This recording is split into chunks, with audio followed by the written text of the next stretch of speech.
WNBF Rochester, the sports leader. 95.7 FM and AM 950. The Fan, Rochester, an Odyssey sports station.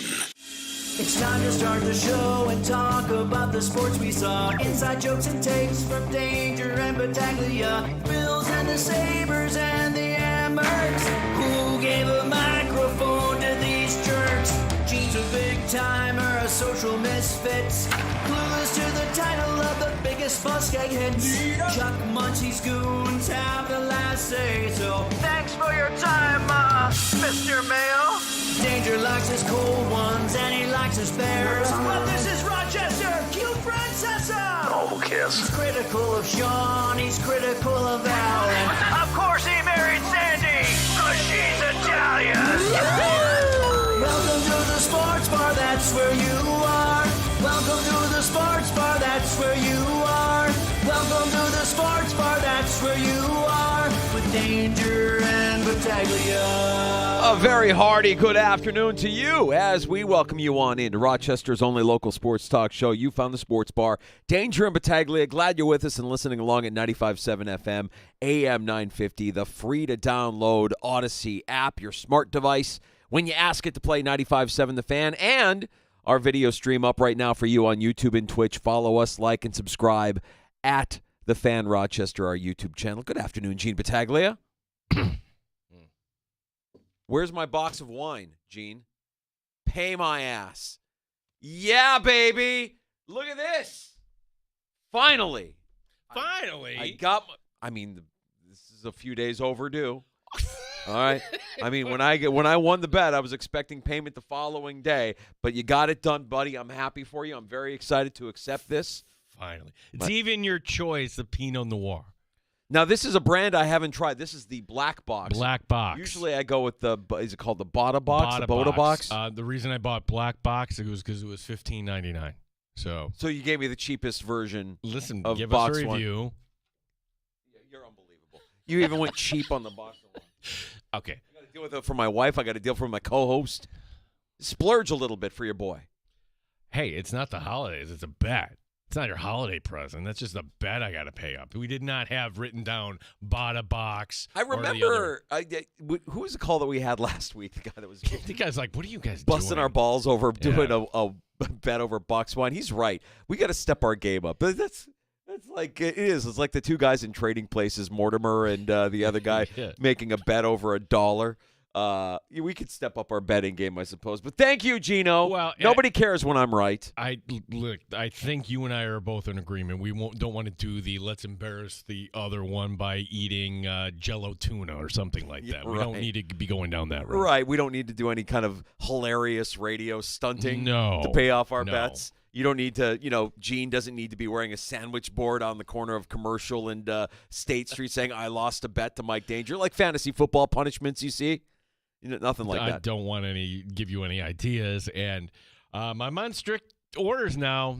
No more. That's it. No more betting. The executive producer put her foot down. No more betting with Danger. That is.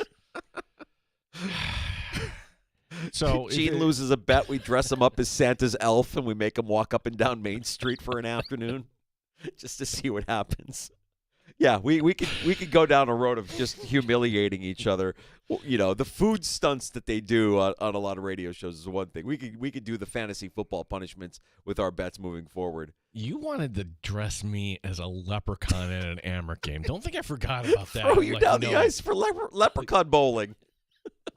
Because they were doing leprechaun bowling, right? That was their stunt on the ice. Instead of turkey bowling, we're going to bowl a leprechaun. And, we'll dress no. Throw you in a sled and throw you down the ice, and then we'll play leprechaun bowling. It would have been great. It would have been the house was already packed, but it would have been well received. Speaking of the Amherst, we are going to talk some Rochester Americans hockey this afternoon, as we do every Tuesday afternoon, with Amherst head coach Mike Leone. He's stopping by the studio. Good to have him back in the studio with us. He's been on the road for the last few weeks. Now, let's talk this through, okay? And you, gentle sports bar listener, help us out here, because the question I think we have to ask him is, hey, it's not going real well in Buffalo. How do you kind of isolate from that? How do you carve your own path? We got to ask them that, And right? there's some crossover, right? Like some of the guys that go up to Buffalo come back down to Rochester, Devin Levi. I mean, like, do you see any residual from what appears to be a pretty toxic situation with the Sabres when your guys come down? Because let's face it, the Amherst are winning. The Amherst, I want to remain isolated and insulated from what they've got going on in Buffalo. For all accounts, a dysfunctional loser organization right now, but the Amherst are quite the opposite at this very moment. There are, like, at some point you're thinking, all right, this can't go on forever. You're going to have to shake up the roster at some point by shaking up. And then, no, it's up to these guys in the locker room, really? Okay, then you better start a winning streak tonight and go in the other direction here, or else guys are either going to be released, be traded. You start calling guys up from Rochester. Is this going to hurt us here? I'm sure Mike Leone can't talk about it. That's not his department. He's hired to coach the team. That's right. But the idea that, as you mentioned, Danger, there are guys that go up and then they come back down, and where's their head at here? We'll also ask him about the difference in these guys on the road versus at home. When on the road, they've just been magnificent this year, and you've got a couple of home games coming up here against Syracuse on Wednesday and on Friday night, back-to-back games against the Crunch at Blue Cross Arena. So hopefully the guys are up for it. We know about the history between the Amherst and the Crunch, obviously, and we're looking forward to a fun week of Amherst hockey. Mike Leone gets it all kicked off for us here later this afternoon, right around 4:25. 4:45, we'll talk to Michael F. Florio, NFL Network Fantasy Football, as, this is our last visit with him. You are entering your fantasy football semifinal, I hope. And, next week being Christmas Eve, hey, hopefully you are spending it with loved ones. Danger and I are going to be spending it with loved ones. So this will be our last visit with Michael F. Florio. Jerome Ford, are we going in on him as an RB2, knowing he's going to get volume here? Are there better options? Or are we just wise just to stay away from the Browns altogether? Man, when you talk about the Browns, the decision today to bench Jameis in favor of DTR, I don't trust anybody. No. That offense is going to look more like it did with Deshaun Watson than it has the last few weeks with Jameis Winston. And, man, I almost feel as if Kevin Stefanski is just being a good soldier, being a yes man, doing what he's being told to do. Because if it was up to him, I have a feeling none of this. If it was up to Stefanski, I have a feeling Baker Mayfield would be a starting quarterback right now. It just feels like a lost cause there in Cleveland. It's just another wasted season. Do we feel bad for Ken Dorsey? I don't know how much blame you can put on Ken Dorsey. I know he's calling the plays now, but this is still Kevin Stefanski's offense, right? Right. So I ask it this way. Not too many offensive coordinators are welcome back if you're only going to put up, 4 wins if they're lucky here? Sure, but I could see a path where Stefanski stays, Dorsey goes. That's what I'm saying. Yeah. That I feel bad for Dorsey because either everybody goes or we need to make changes, and this will be the obvious one. Ken Dorsey will end up as the offensive coordinator in New England next year. Just throwing that out there. Alex Van Pelt certainly isn't going to be there next year, and who knows if Mr. Mayo is going to be there next year as well. If he's out there and he's sought after, Ken Dorsey will latch on somewhere. Maybe even New England. Just worth file that one away. If the Patriots stun the Buffalo Bills, I have to ask Mr. Mayo again. I have to reenact this, right? But this time I get his name right. You don't normally ask a head coach, but I would go up to him and I would ask him, hey, do you have a minute here, Mr. Mayo? Speaking of the Bills, speaking of the Patriots, Matt Perino, who covers the Bills for the Syracuse Post-Standard, as he does every Tuesday afternoon, will stop by the sports bar right around 3:25, and we'll preview that matchup coming up in the late afternoon window on Sunday between the Bills and the Patriots. And really today's big bit of Bills news has nothing to do with the team, nothing to do with injuries, nothing to do with playoff seeding, everything to do with some hot uniform talk.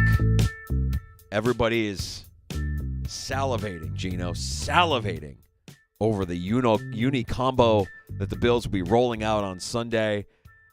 I know you have opinions on it. I look at it as you really are leaning into your opponent here by dressing the way they dressed for a good part of their history in the 80s. I'm talking Steve Grogan area New England Patriots football with the red jerseys, the white helmet, the white pants. They've never worn the red jerseys with the white pants before, Danger, so this would be the first time they've tried this combo. And as you mentioned, that automatic, what did we call him, Patriot Pat? Is that what he, the guy, the logo on the side? When they were really good, right? And they changed the uniforms, Drew Bledsoe, and, they get to a Super Bowl under.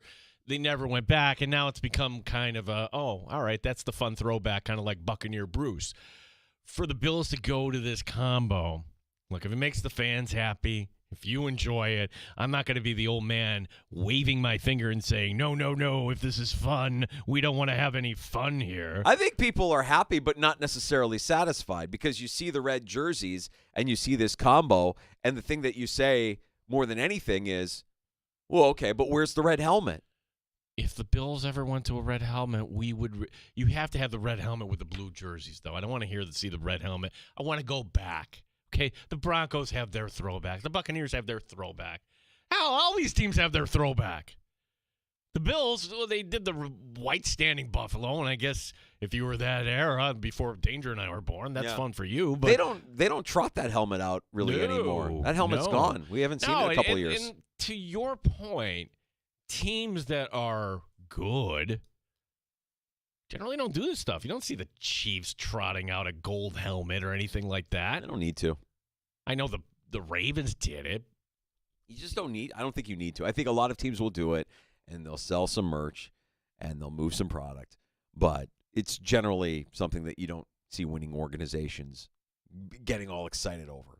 Okay, great. This is what we're gonna. The Lions in their all black. Those looked kind of badass. I could imagine they sold a lot of jerseys and a lot of replica helmets. Did it help them? Does it really matter? Nah. No, it's for the fan base. Yeah. It's to sell merch. But I do think if you're a player, if you look good, you play good. And some of these combinations, man, Sunday night, we are getting a little deep here into hot uniform talk right out of the gate, Gino. I'm sorry. But listen, Sunday night was hard. Okay, that was an eyesore. Here's my rule. If my brain says, what am I watching? It's not a good combo. Did you not turn on last night's game? We all knew who was playing, but the second I turned it on, like, what is this? Oh, it's the Vikings in all white. It doesn't look like Minnesota Viking ball.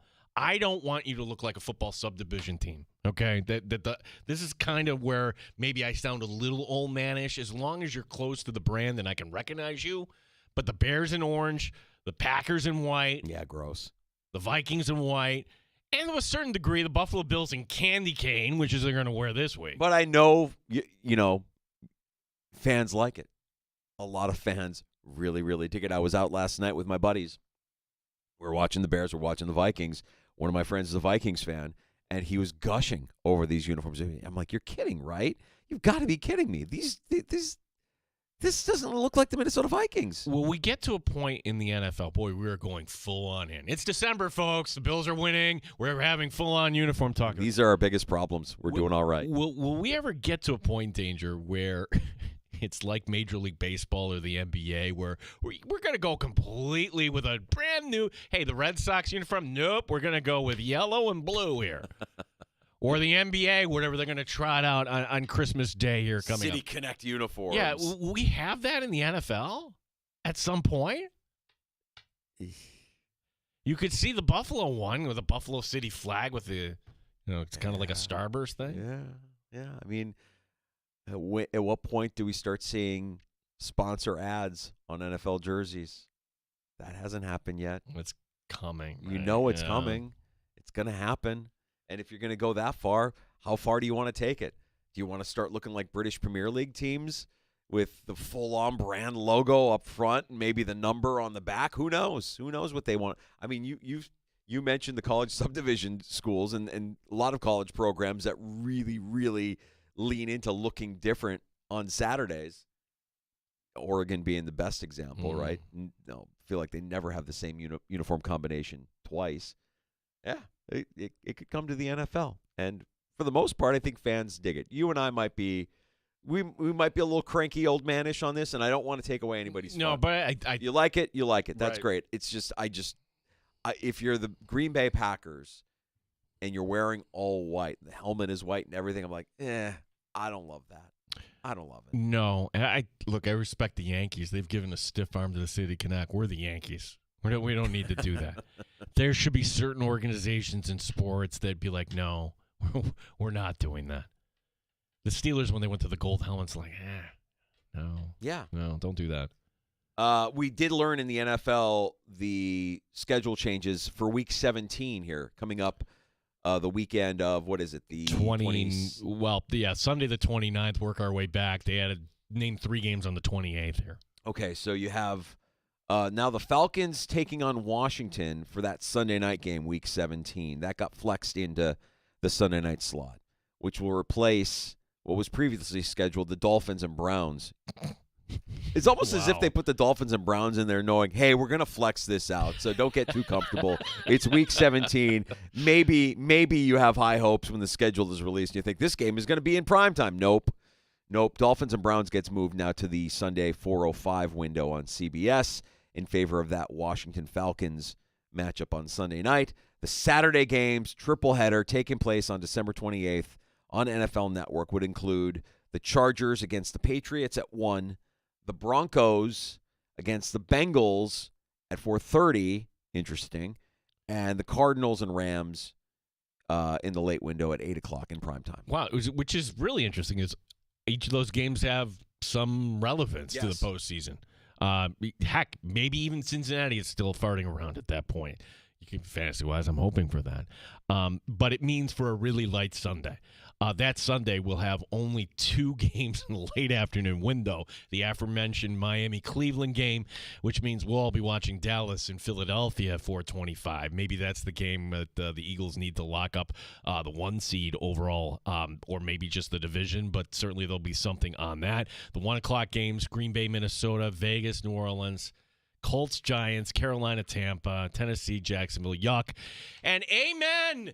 They have a 1 o'clock kickoff for the Bills. Bills-Jets remains at 1 o'clock. Yeah.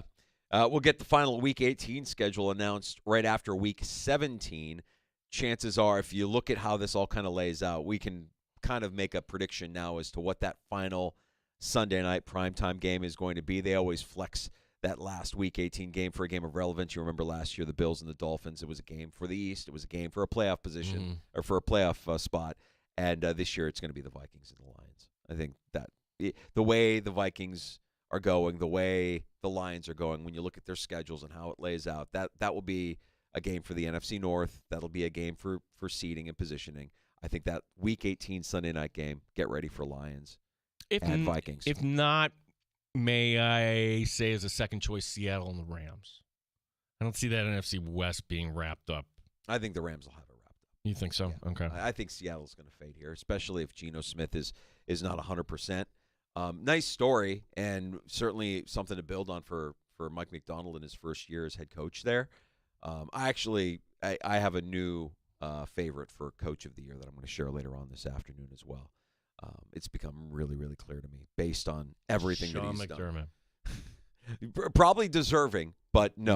He's not going to win it. He's not going to win it because, as we know, Coach of the Year is for the coach who came into the season with low expectations and overachieved beyond our wildest dreams. And you can make a pretty strong case that given how the preseason went for this organization, that the head coach has done a pretty good job, not just this season, but since being hired by this organization. We'll get into that here in a little bit as well. So there you go, your Week 17 schedule changes in the NFL. The Bills not affected by that. They will have their Week 17 matchup in the early window on Sunday afternoon at 1 o'clock against the New York Jets in Orchard Park. I think there's one bit of housekeeping because sometimes the show ends and then just kind of carries over to social media afterward because you brought this up yesterday. What do we do on a Monday? And you suggested we change the Bills' victory Monday music to The Godfather, and I'm dead set against that. But I'll listen to it if it's a loss. Oh. And that was suggested, I believe, by Peter and Chris kind of as the compromise. Because, yeah, the Godfather music after a loss where you got to... You're sitting somebody down. You got to sit somebody down. And have a conversation. Yeah, well, I'll buy into it. I'm okay with it. Oh, you're okay I'm with in that. favor Okay. of that. Yeah. I think that's a good compromise. Because as much as we like the sounds of Bruno Martino and we like kicking our feet up to some contemporary Italian music from Italy, the Godfather theme is elite. It's fantastic. So yeah, we got that sorted out as well. Thanks for the suggestions there on X. You can follow us on Elon's Twitter at the Fan Rochester. We appreciate taking the conversation offline from time to time as well. Let's get to Matt Perino of the Syracuse Post-Standard covering the Buffalo Bills. Lots to unpack from the win on Sunday against the Lions. We look ahead to the Patriots. We look ahead to the rest of the season. And, hell, by the time we talk to Perino again, we'll be looking at, Week 18? We'll be looking at that final Patriots game and looking ahead to the postseason. So I don't believe that's true. no, because you're right. We're off that. Yeah, that's New Year's Eve. So we'll be talking playoffs the next time we we're talk gonna, to Perino. Right. Oof, our last Wow. conversation with Perino before we get to the postseason. So we'll unpack a lot next. Have a deep Bills conversation with our guy from the Syracuse Post-Standard, Matt Perino. Next, you can join us anytime this afternoon. Feel free to pull up a stool at 866-4326. That's the Good Smoke Barbecue and Pub Wingman line, 866-4FAN. Award-winning barbecue from Good Smoke Barbecue and Pub, 135 West Commercial Street, ER. GoodSmokeBBQ.com.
Sports Update. Bills notes today the team will wear red jerseys and white pants this week against the Patriots. That is the first time the team has gone with this combo. The following week, December 29th on a Sunday, kickoff will remain at 1 o'clock against the Jets. Sean McDermott excited for this week. Certainly understand that when you win against teams like we beat, expectations increase, but that's nothing new for us. It's better that way than the other way, right? So we're fired up about being able to play this weekend at home in front of our fans. I feel like it's been a few weeks since we've been here, and we get a chance to play in Orchard Park.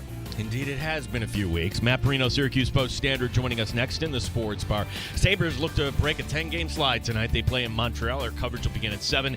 Amherst hosts Syracuse tomorrow night. Head coach Mike Leone stops by the Sports Bar next hour. Gene Battaglia, the Fan, Rochester. Neat or on the rocks? It's the Sports Bar with Danger and Battaglia on the Sports Leader, 95.7 FM and AM 950 The Fan, Rochester. We're just kind of like going through the calendar in our minds and realizing in real time, oh my God, this is going to be the last time we get a chance to talk to Perino before Matt Perino becomes playoff Perino. We're going to talk to him after the new year, and by then we'll know who the Bills are playing and what seed they end up with. Man, let's savor the time that we have with Matt Perino today on the heels of the Bills winning a game in Detroit where it looked very similar to the loss in L.A., just a different outcome, kind of like a role reversal, Matt. And I guess how impressed are you now by a team that has beaten both teams that were in the Super Bowl last year, and the other team that was in the NFC Championship game in Detroit? I mean, the Bills have kind of put themselves in a position to be considered a Super Bowl favorite. Yeah, and then you talk about the playoffs. We might be a couple weeks away from finding out if they can vanquish the Baltimore Ravens after losing them a couple months ago now. But no, it's an impressive win. It's one of those that it's a continuation of what we saw the week prior, and I thought that the biggest difference in this game was the way the offense push the pedal to the metal from the very beginning and really never took their foot off.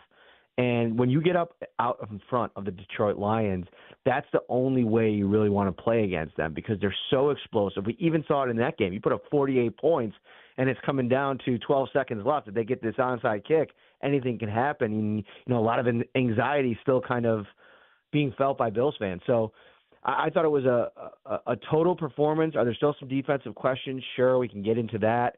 But the most important position or position room, that defensive line room really answered the bell against what I would argue is the best offensive line in the NFL, and a player that has gotten his fair share of criticism this season in Ed Oliver.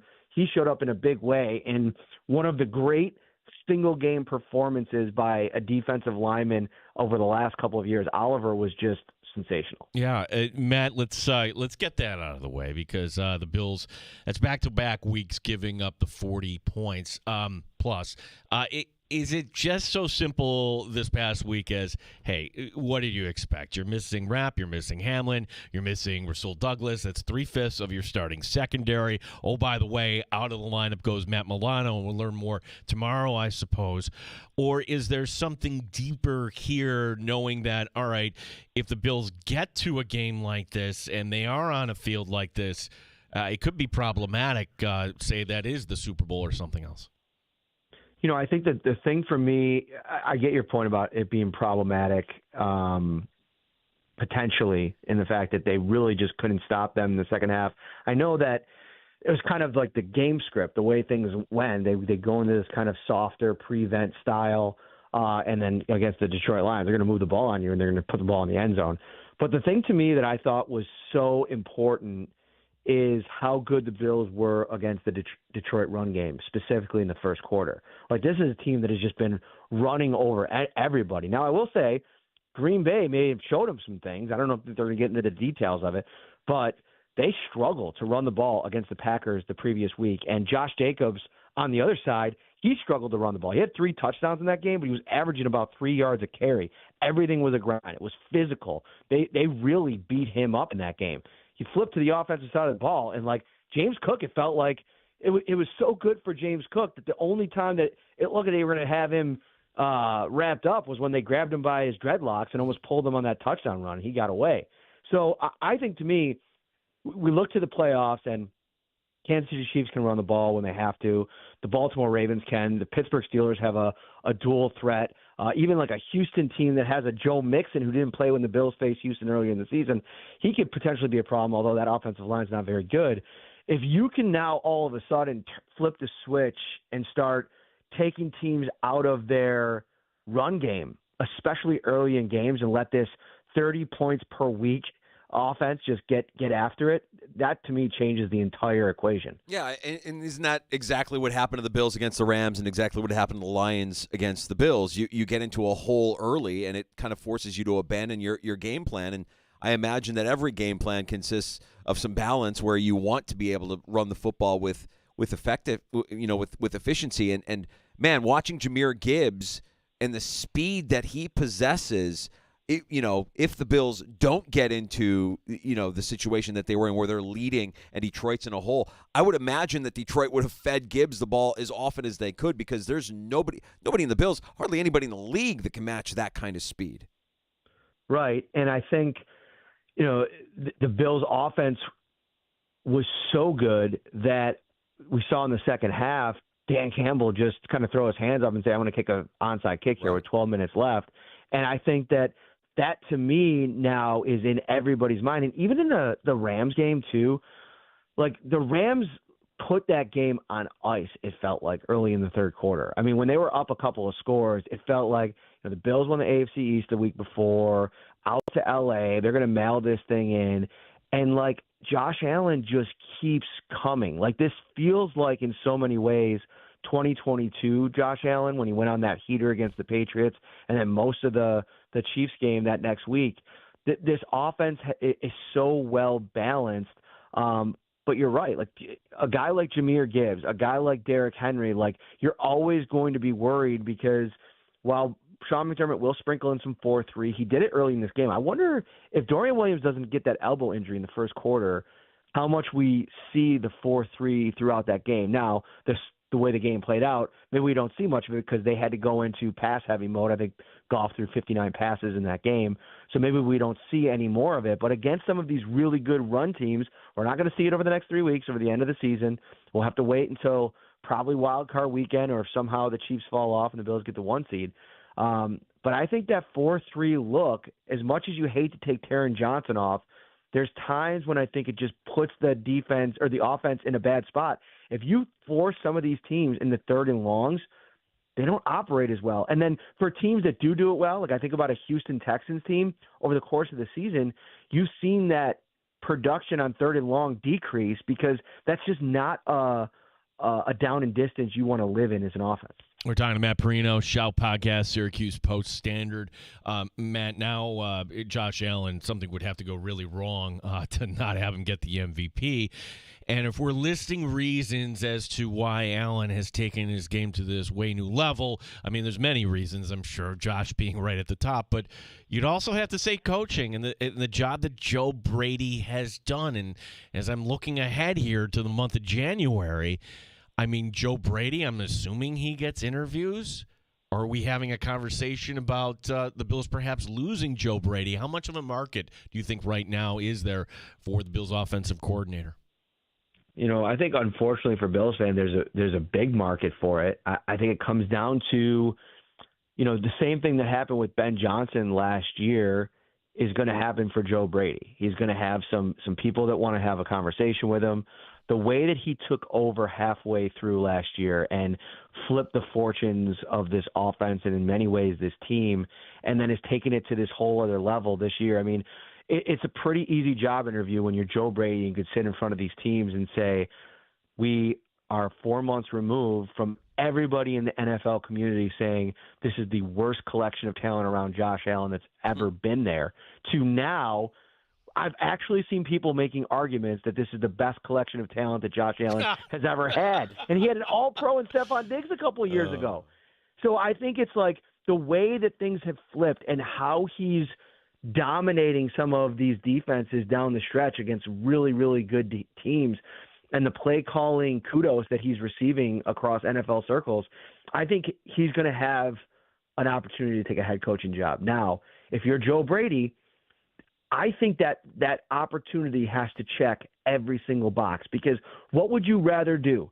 Jump at the first opportunity, jump into potentially a bad situation. We've seen all of these young coaches jump into these situations and have it be chaos from the beginning. I think Canales down in Carolina is actually, righted the ship in a lot of ways. That thing looked like it was going down fast, because that's the other thing. If you say you get a Caleb Williams, right, and you go to Chicago and you have all these weapons for the young number 1 overall pick, and you don't figure it out, like the pressure that's going to mount immediately is going to be so much. And then you look at this Buffalo situation and maybe spreading your wings a little bit more as an offensive coordinator, doing it a little bit more consistently and saying, listen, unless there's something that blows me away during this cycle, I don't have to rush, because I know as long as I sit in the seat that I'm in right now, I get to coach Josh Allen, who's the scariest guy in the league, and he's going to continue to bolster my resume. So if I was a betting man, I'd say I'd bet that he doesn't take a job, but I do think that he's probably going to get offered a job during the cycle. It's funny. I mean, you could probably take a call with Ben Johnson to find out more about why he stayed in Detroit. You could also take a call with Brian Daboll to learn about the pressures of getting that job, that first-time head coaching job, and how it could go wrong pretty quickly.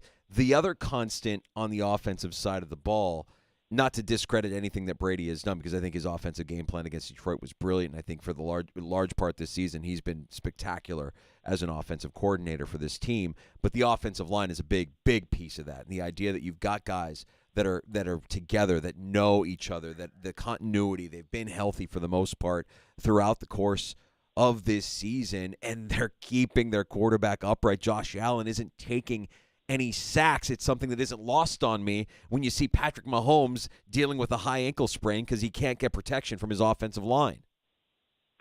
Right, and I think you look back at the course of the way they built this team, and I think the decision to bring in Aaron Kromer when they did was so critical to not only the development of some of their young guys.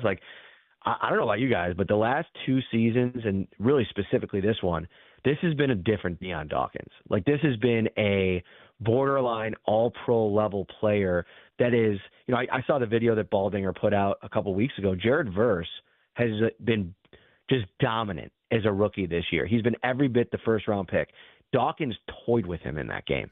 And if you look across this whole thing, Aaron Kromer's fingerprints are all over it, not only from the development of guys. I mean, Osiris Torrance in year 2, Spencer Brown turning under his watch, turning into himself, maybe arguably Pro Bowl level and borderline all pro. I've been listening to some of the national shows the last couple of days, and some of the people that have had to own their draft takes on Spencer Brown, specifically about maybe he wasn't tough enough to turn into an every down difference maker at this level. And now just the physical nature of his game and what Aaron Kromer has unlocked in him.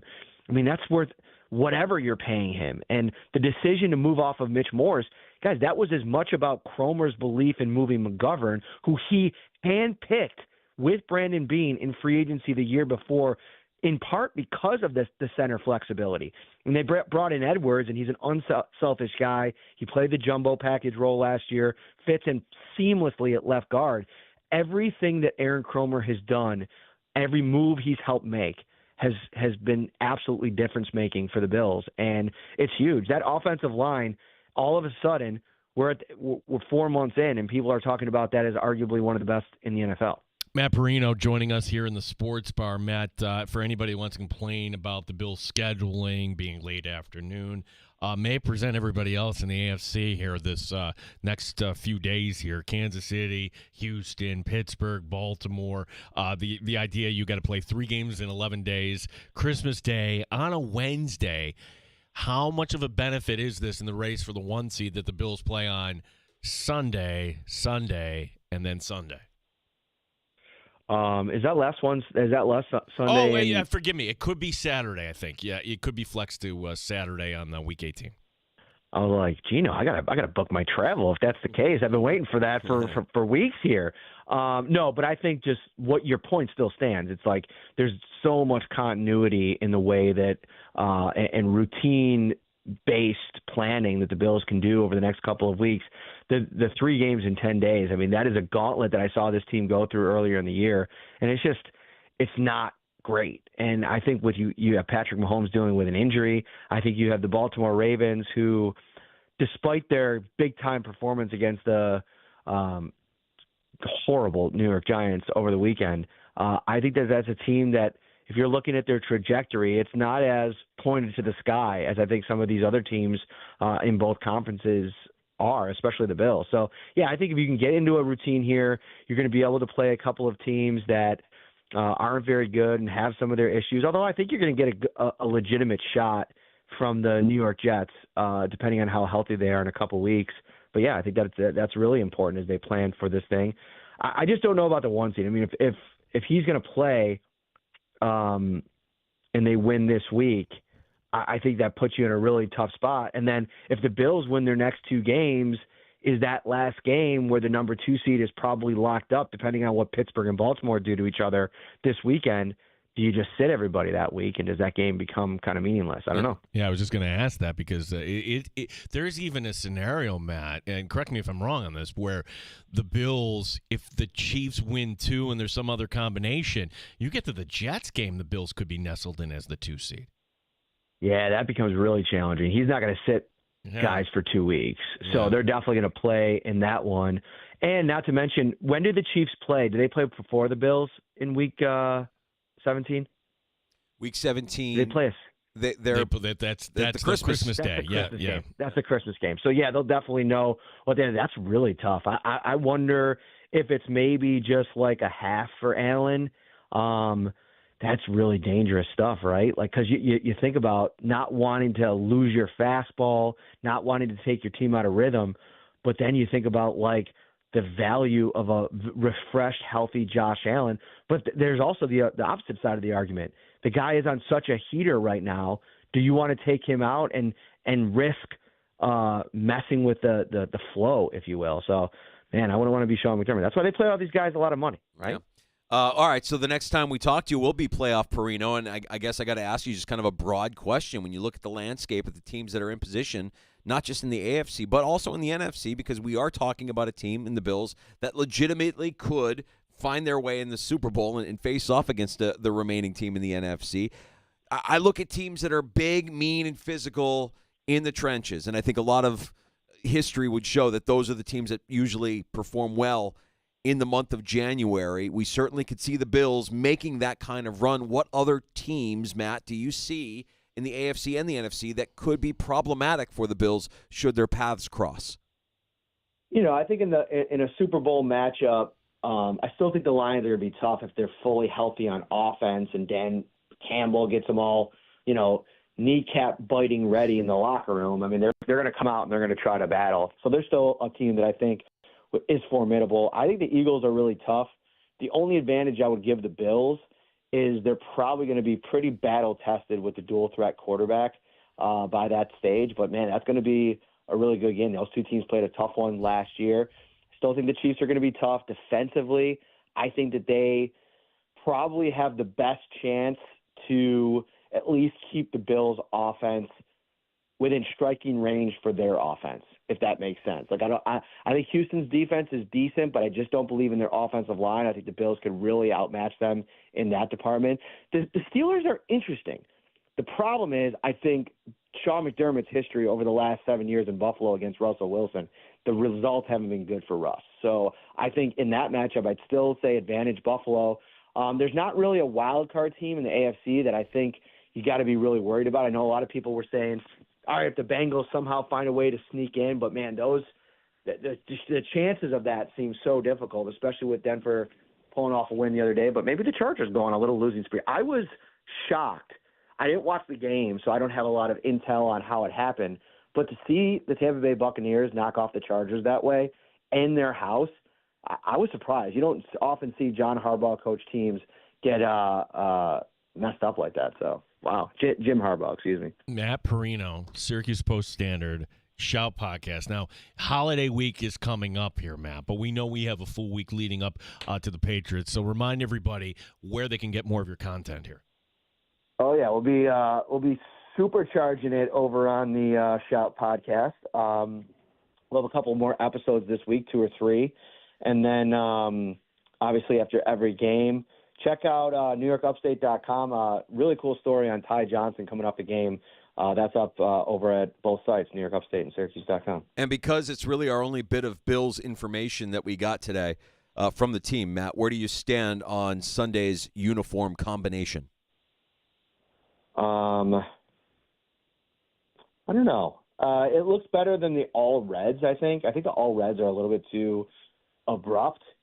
I don't know. I kind of would like them to bring back the red helmet. Yep. I know it's like it feels like it's never going to happen, and I know there's two sides of that debate, and you got a powerful take no matter which side you're on. I saw some don't ever bring back the red helmet takes on social media today, but I think that would be pretty sweet if it could be the exact red of the jersey.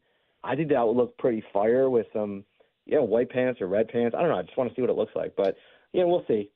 I don't know. I'm not as big of a uniform guy as, say, Matt Beauvais, who spends a lot of time. This is shocking information to me because I consider you a man of great taste, a man of great fashion, and you're telling me that the uniform combination is not as important to you as it is to a guy like Matt Beauvais? Matt Beauvais, who had to do a victory lap because Micah Hyde re-signed to the Bills, literally a take that everybody that watches this team could have predicted. Oh, my gosh. That's a great take on your part. So I do like that. First of all, Matt Beauvais is one of my He's my a good dude. We love him. him. We've had him on the show. I love Bovers. But you are absolutely correct. He was saying what everybody was saying. It was probably going to happen at some point in the season, and if it did, it would be late.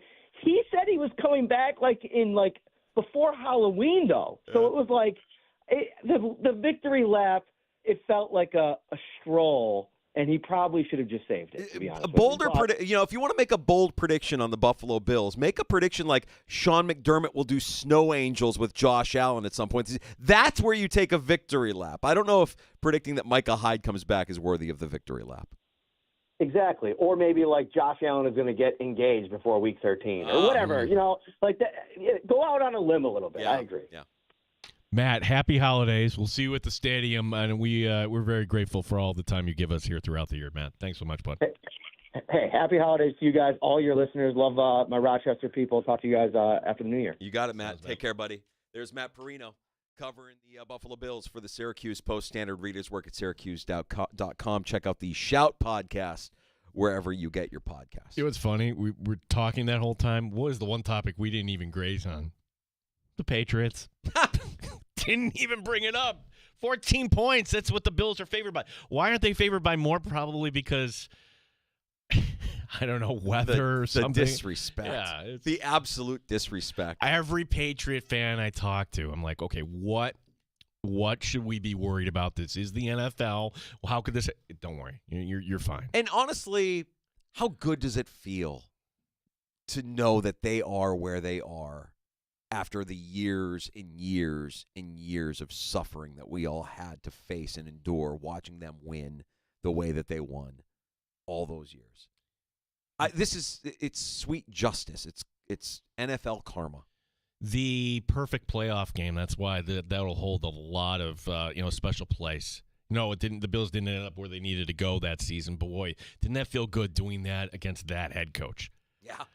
And he's like, what is out there now that is from the old era? Nothing. Everything's gone. Mm-hmm. It's the same uniform, I suppose. But yeah. And now the Bills are wearing their uniform. Yeah, they are really drinking their milkshake. That is sweet, sweet NFL justice to see the Patriots as a lost franchise coming into Buffalo as 14-point dogs, and we aren't even talking about them. Well, we will talk about them this week. I mean, we do want to learn more about the Bills' opponent like we would for any opponent, but you're right. Go the entire conversation with Perino and didn't even ask him once about the Patriots. We will be having our boy Fitzy on with us Thursday. So he does like the in-stadium stuff in Foxborough. His text back to me, sure, I'll be happy to come on and tap dance on the grave of the Patriots. I'm like, all right, that's a guy who works for the Patriots. Every Patriots fan, right? Yeah. Every Patriots fan is saying the same thing. Like, we are not very good. you're not going to have any problems with us. But at minimum, let's learn more about, what they have in Drake May. Because I feel like if they have one thing that they can kind of wrap their arms around from this season, it's like, all right, we feel like we have our quarterback. But you can't screw it up. Like, your coordinator's probably going to be gone. Head coach, up for debate. Talent is needed everywhere. That's still a heavy lift out there. Yeah. So we'll get Fitzy on with us on Thursday afternoon, and we'll get the latest from New England from our buddy from WEEI, our Odyssey Sports sister station. We've got more next before we get to Mike Leone, who's going to be joining us here in studio, Rochester Americans head coach Michael Leone. Perino brought up a team in our conversation in the NFC, and I'm going to go ahead and say it a little bit louder for the people in the back. This is a team in the NFC that I think is going to surprise a lot of people and end up in New Orleans. I'll explain. What? I'll explain. Not that team. And I'll also give my latest updated prediction for NFL Coach of the Year. The NFL draft. We love the NFL draft. We don't talk about it this time like we used to, right? We got a whole season of football. But when we get to it, there is a team that could be dangling a quarterback out there. And it's going to make it very interesting how this will all time out. I'll explain. You can join us at 866-4FAN. That's our number, 585-866-4326. We'd love to take your calls. We have more on the way next, including Michael Leone, Rochester Americans head coach, joining us in about a half an hour on The Fan. You're listening to The Sports Bar with Danger.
The Fan Rochester, when you wake up through the Odyssey app and make your mornings as thrilling as a game-winning touchdown.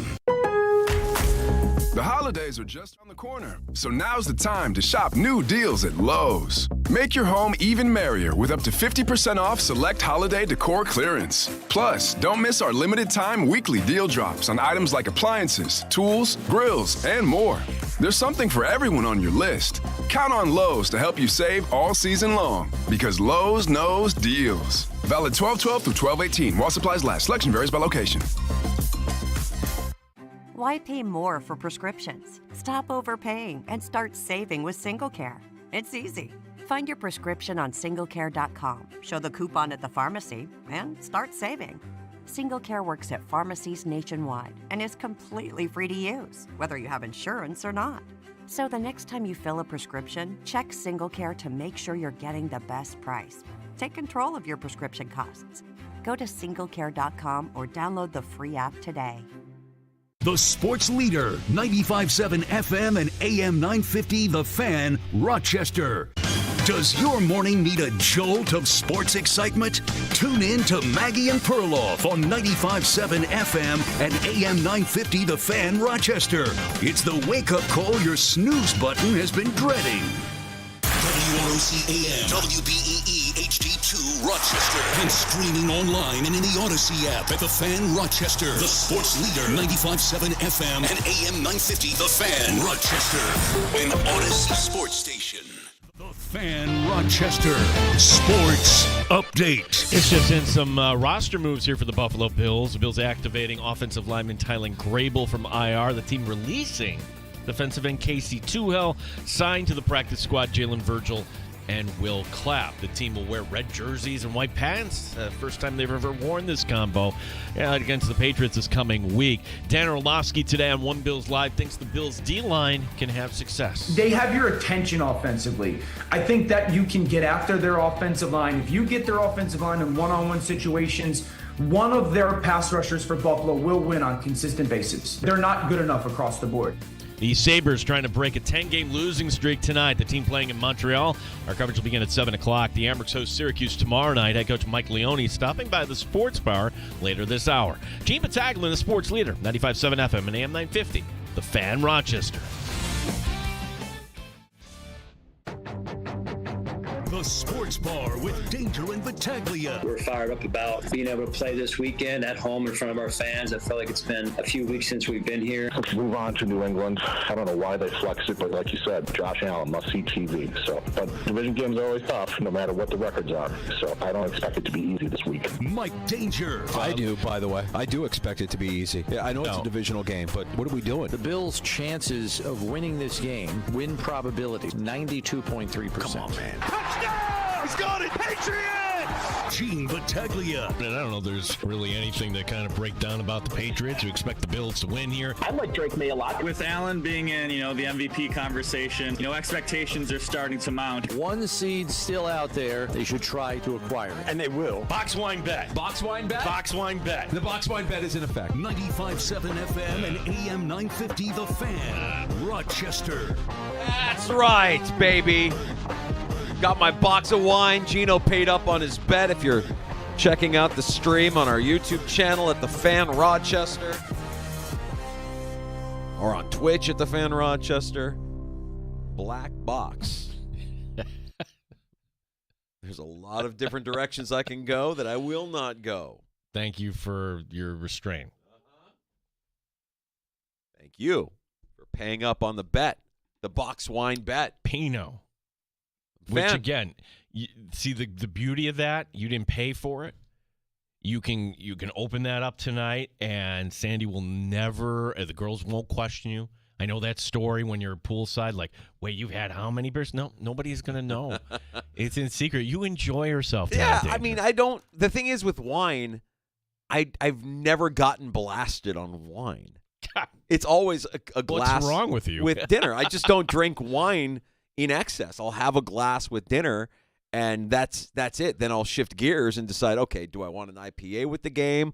Do I want to go with some bourbon while I'm chilling out? What's it going to be? You got to splurge. One of these times you're going to go to a dinner, and you're going to be like, oh, another bottle of wine? Yeah, Yeah, sure. I've been to those dinners. Yeah, I've been those to dinners are fun. Yeah. I've been to dinners where we go through multiple bottles of wine, but I never feel like I'm getting hammered off of wine. Now, I've woken up the next day and I'm like, I don't feel great, probably because I drank too much wine, like the wine hangover.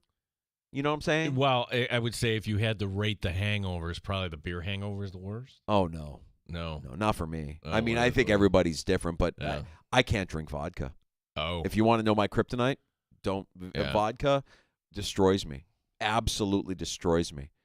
So that's the one that usually because if I'm going to enjoy a vodka drink, it's combined with something sugary, right? It's a vodka cranberry or vodka tonic, vodka soda. If you're doing that with a twist of lime, God bless you. That's just not for me. I could do gin and tonic all day. Vodka tonic, nah, not for me. So yeah, that for me, that's my kryptonite. Can't do it. Won't do it. Stay away. I learned the hard way early in my life. Vodka is bad news. Bad news for me. After our conversation with Matt Perino last hour, and we were talking about the potential playoff landscape, not just in the AFC, but also in the NFC. We're out last night watching the games at our local hole-in-the-wall towny bar, and I got some sideways looks, both here in the sports bar, Gino, when I brought this up, and you did it again, and last night when I was out with some friends watching these games. I'm going to say it louder today. I'm going to double down. I think the Tampa Bay Buccaneers are repping the NFC in New Orleans come February. I'm saying this in advance of Week 16. I don't know that there's a lot of people that are willing to make that prediction right now because they're so enamored by what the Eagles are or what the Lions could be or what the Vikings might be. I think the Bucs are dangerous. Their resume this season, they have beaten both the Lions and the Eagles. You'll remember that they ousted Philly last season in the playoffs. They dropped 40 on Sunday on the Chargers. That's a Chargers D that was first in the league in points allowed going into Week 15.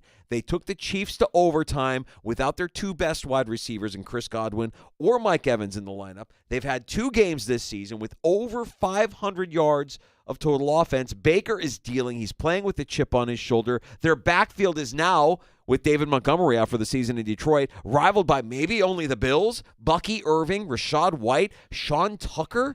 They're going to be tough to contain in January. This is a good team that's physical up front on both sides of the ball. Their offense can be lethal. I believe they will be a matchup problem for any team that they face in the postseason. They lost twice to Atlanta. Terrible losses. That was the last one the 49ers dealt on them, at home nonetheless. So I'm not ready to go there yet. And I hear you on Mayfield. I hear you on the offense. Who's their head coach? Todd Bowles. Like, if you change your tune on Todd Bowles, because you were always, he's not the guy. Not even paying attention to Todd Bowles. They can win they're just a machine. They're 8-6. They're literally they're one game away from farting around. Want to make a bet? No, I'm not allowed to. Yeah. I see. This is one you feel like you could win too, and you're not allowed to. Oh, you're baiting me. The executive producer. You're baiting me. The executive producer has gotten to you, and what is the bet that the Buccaneers would? Okay, wait a second. You mean to tell me you're offering a bet where you take the Buccaneers to the Super Bowl and I get the field? No, you pick your team from the NFC. Oh no! I'm not going to go there. Thing is, in your household. Finances, I make fun of you, but then again, I don't have the power to make this bet with you. Like, you make fun of me for what? What do you make fun of me for? Because Sandy knows money. It's like sometimes she knows money, and I don't need to know money. I just kind of follow her lead, and if she says, "Yeah, go spend on that," I'll go spend on that. But I have freedom. I can make bets. I'm on FanDuel every night. The overall thing is sometimes you have to check off on her, and I make fun of that. And here I am kind of admitting to you that I don't have the ability to make this No more boxes of wine for danger. Okay, well, that's fine. Listen, do not taunt me by this tastes really good, or maybe you give the review of the black box. It's not a sponsor, so you'll be like, well, this is crap, Gino. What are we doing? Nah, I won't think it's crap. I think it's going to be delicious. it's going to taste even better. Can you address the Todd Bowles concern, though? Because there are other head coaches in this. Like, if he has to go up against McVay, if he has to go up against Kevin O'Connell or Matt LaFleur, if you're ranking the head coaches in the NFC playoff picture, Todd Bowles as a head coach is not in the upper echelon. What would you say about Nick Sirianni? He got his team to the Super Bowl. I mean, eventually you have to look at the players on the field and say, yeah, the coaches are great, but the players have to execute. And that's what I see Tampa doing more times than not. They've got big, physical, meaty linemen on both sides of the ball. These guys are mauling. Baker is, I really believe the attitude he is playing with, it just can carry a team. It really can. Yeah, and Matt brought up a good point. Bummer that you had that game in the late window, too. We didn't get to see Eagles and Steelers in real time. We didn't get to see Chargers Buccaneers. He undressed Jim Harbaugh's team. Completely undressed them. They went into that game giving away the least amount of points per game in the NFL. And he put 40 on them. And after the game, what does he say? Yeah, they had designs on playing a physical game against us. We decided we were going to beat them at their own game. Tampa's scary. Watch Tampa. I do love, and I've said this before, Vita Vea. She's great. Vita Vea. The fact that here's a defensive lineman who doesn't wear gloves. He looks like a monster chasing after you. He is unbelievable. He is unbelievable. Their offensive line is great. That backfield, give me a better backfield right now. The Bills, I would say you could rival the Bills' backfield with how they've been productive and efficient, but Bucky Irving is fantastic. Rashad White is catching balls out of the backfield. And, oh, by the way, if you need him, all you have is Sean Tucker, who went off earlier this year. I think the number one reason on the board, Danger, is, hey, Baker Mayfield, you have a home here. And for Tampa, they could have done that was fun, but is he really our guy? They were like, no, he's our guy. Remember when they brought him in? He was competing with the deliberate learner. Yes. Yeah. Kyle Trask. Yeah. We had a reporter on. Tell us about Kyle Trask. He's a deliberate learner. Yeah. Translation, he's dumb. Yeah, code for dummy. It's like, okay. That's where you got to go back to this. Hey, here's a quarterback, Heisman winner, number 1 overall pick, goes to Cleveland, flames out there. Carolina doesn't want a cup of coffee in L.A., He got his chance. And funny how there's another quarterback that's kind of taken the same arc, if you will. And this conversation, Danger, like in San Francisco and other places, well, we should go get Sam Darnold. Are you kidding? Where's Sam Darnold playing next year? He's playing in Minnesota, folks. Dude, I'm glad you said it. Yes. I said this to my Viking fan friend yesterday. I'm like, where's he playing next year? He's like, I don't know, maybe Vegas? I'm like, dude, he's playing in Minnesota next year. You don't let quarterbacks like that just walk out the door in free agency. Oh, but what about developing J.J. McCarthy? Francesa! Like, what, McCarthy's going to lead you to 14 wins next year? It's like, it's that easy?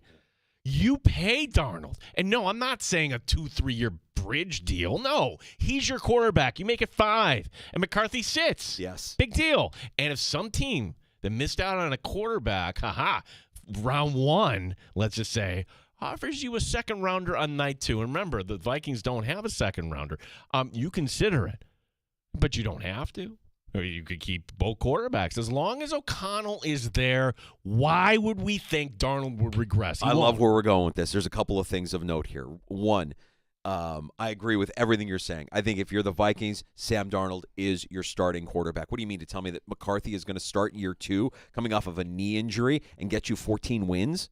Come on. Really? You really think that that's going to happen? You don't have to look far to see this model work.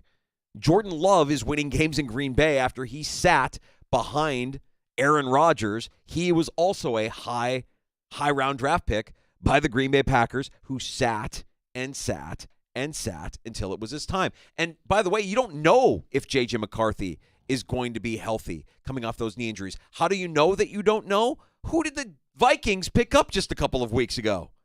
Danny Dimes is in the building. You've got Daniel Jones. So I think you're right on with this. And maybe it is McCarthy sitting behind Darnold, but if you're the Vikings, you're foolish if you let that guy go, given how productive and efficient he has been in this offense. You could say, I'm Kevin O'Connell, I can make any quarterback work, and I would listen to that because through his career, he's shown that he can kind of make it work with any quarterback. But I don't think you let Sam Darnold walk. You keep him around. He's your quarterback next year moving forward. That talent is going to stay there. He's not going to regress. Our phone number, 866-4FAN. Jumping in, Brad in Rochester. What's going on, Brad? Hey, how good does the 2018 quarterback draft look now, looking at Mayfield, Darnold, Allen, and Jackson?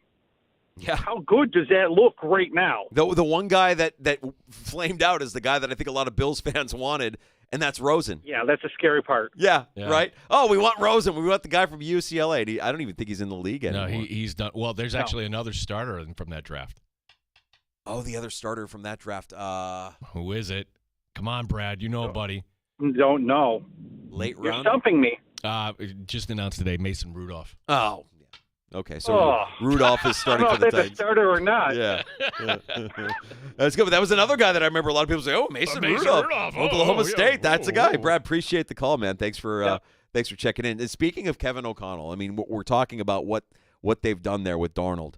He's your coach of the year, Gino. Right now, he's your coach of the year. He's done what he's done with the Vikings, not just this year, his entire tenure with whoever he has behind quarterback. I mean, he had Josh Dobbs back there. He had Nick Mullins back there last year. This year, it's Darnold. You could put aside what he's done this season with Darnold. He's the only coach other than the legendary Bud Grant to have more than one 12-win season with the Vikings. And with one more win this season, which I believe he will get, he will be the only coach in Vikings history with multiple 13-win seasons, and he's only had the job for 3 seasons. I don't know if they win the NFC North, and I don't even know if it matters. He, like others from the Shanahan/McVay coaching tree, he's going to be in this position for a long time. His contract runs through next season. He's about to get some long-term security, I'd imagine. Kevin O'Connell, coach of the year.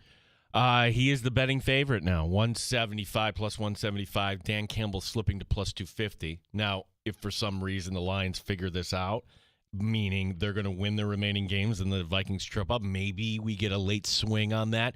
I would think Sean Payton should deserve some credit here too. Like, this was a Bronco team. I watched that Week 3 game against the Jets. It was terrible. You know why I think people are holding up and reserving judgment on Sean Payton? Because they can still blow it. They can still blow it. Well, look, is it more impressive Sean Payton didn't get like the so-called number 1 quarterback in the draft, but he identified Knicks. They're winning games. That was a franchise that was just moribund, pointless. And they have all this dead cap, too. Let's point that out. Yeah. Dan Quinn, I suppose. Payton right now, by the way, is plus 550. Okay. But yeah, Quinn, I think, was early on in the season the guy that everybody's looking at, he's going to be coach of the year. Look what he's doing with the rookie quarterback. And you could say the same thing about Sean Payton. What I love about whether you're talking about Campbell, whether you're talking about Payton, whether you're talking about Jim Harbaugh, and this is what's glaringly obvious for me as a Bears guy, thinking about what next season looks like and who's leading them as their head coach, it has to be somebody that can come in there and change the culture on day one. And guys like Campbell, guys like Payton, guys like Harbaugh, they've all gone in there and they've changed the culture. And Harbaugh had one season where he wasn't able to change the culture. He got rid of the guy that was ruining the culture and ate all that dead cap money, and they're still in a playoff position. Pretty good. Pretty good.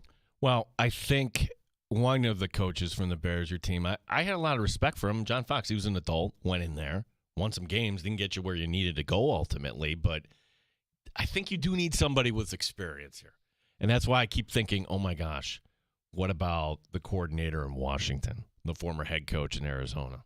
I mean, if you're going to Caleb Williams and saying, who's your pick for head coach? And he says Cliff Kingsbury, I guess I have to live with that. But he didn't do it in Arizona with Kyler Murray. You didn't do that when you had a chance to bring him in as the coordinator. That's right. That's right. And for as much as I want a Mike Vrabel or somebody that can come in right away and change the culture, the Bears don't do that. They don't make that kind of move. They want status quo. They want yes men. They want people that aren't going to challenge them. You need somebody like a Dan Campbell who's going to go in there and tell ownership, no, that's not what we're going to do. We're going to do it this way. Trust me, this is how it works. So that remains to be seen. But one thing I can say with certainty is the staff that they have right now, bye-bye. You just blast them into the sun. They're not going to be around next year. Any chance of Thomas Brown being considered a candidate, the way the team has looked the last 2 weeks, bye-bye. You're in way, way, way over their heads. All right, we got to get to Amerks head coach Mike Leone. He's joining us next live in studio. We'll talk about the Red Hot Amerks, their 4-game win streak as they go for 5 tomorrow night against the Syracuse Crunch. You can join us on the Good Smoke Barbecue and Pub Wingman line, 866-4FAN, award-winning barbecue from Good Smoke Barbecue and Pub, 135 West Commercial Street in East Rochester. GoodSmokeBBQ.com.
Sports Update. Couple Bills notes today. The team's going to wear red jerseys, white pants for the game against the Patriots. The first time the team going with this uniform combo. The following week, December 29th, kickoff will remain at 1 o'clock against the Jets. Head coach Sean McDermott excited for this week. Certainly understand that when you win against teams like we beat, expectations increase. But that's nothing new for us. It's better that way than the other way, right? So we're fired up about being able to play this weekend at home in front of our fans. I feel like it's been a few weeks since we've been here, and we get a chance to play in Orchard Park.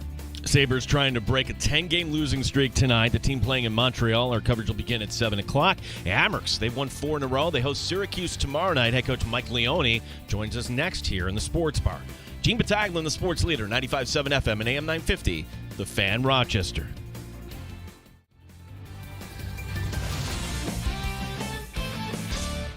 Pull up a stool and join us. 585-866-4FAN.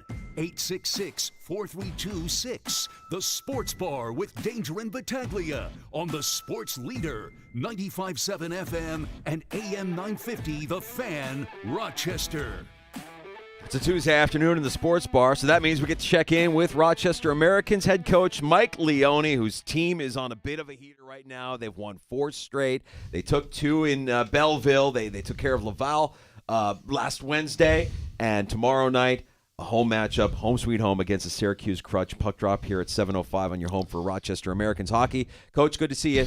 Good to be in studio with you. Back. It's been a minute. Yeah. What was it like going on the road? How was that for the team when you can go get 4 out of 5 games you're posting a W? Yeah, you even go back to the weekend before we played Utica at home, and then got on a flight, played a really good Charlotte team, flew out Sunday, Monday off, practice, get on a bus, 6 hours, and it was a long couple of weeks, and we thought we had some internal goals that we wanted to try to go get 8 points out of the 12. We thought that would be a really good road trip for us, and the guys played excellent. Laval's a really hard place to play. It's like a mini Montreal.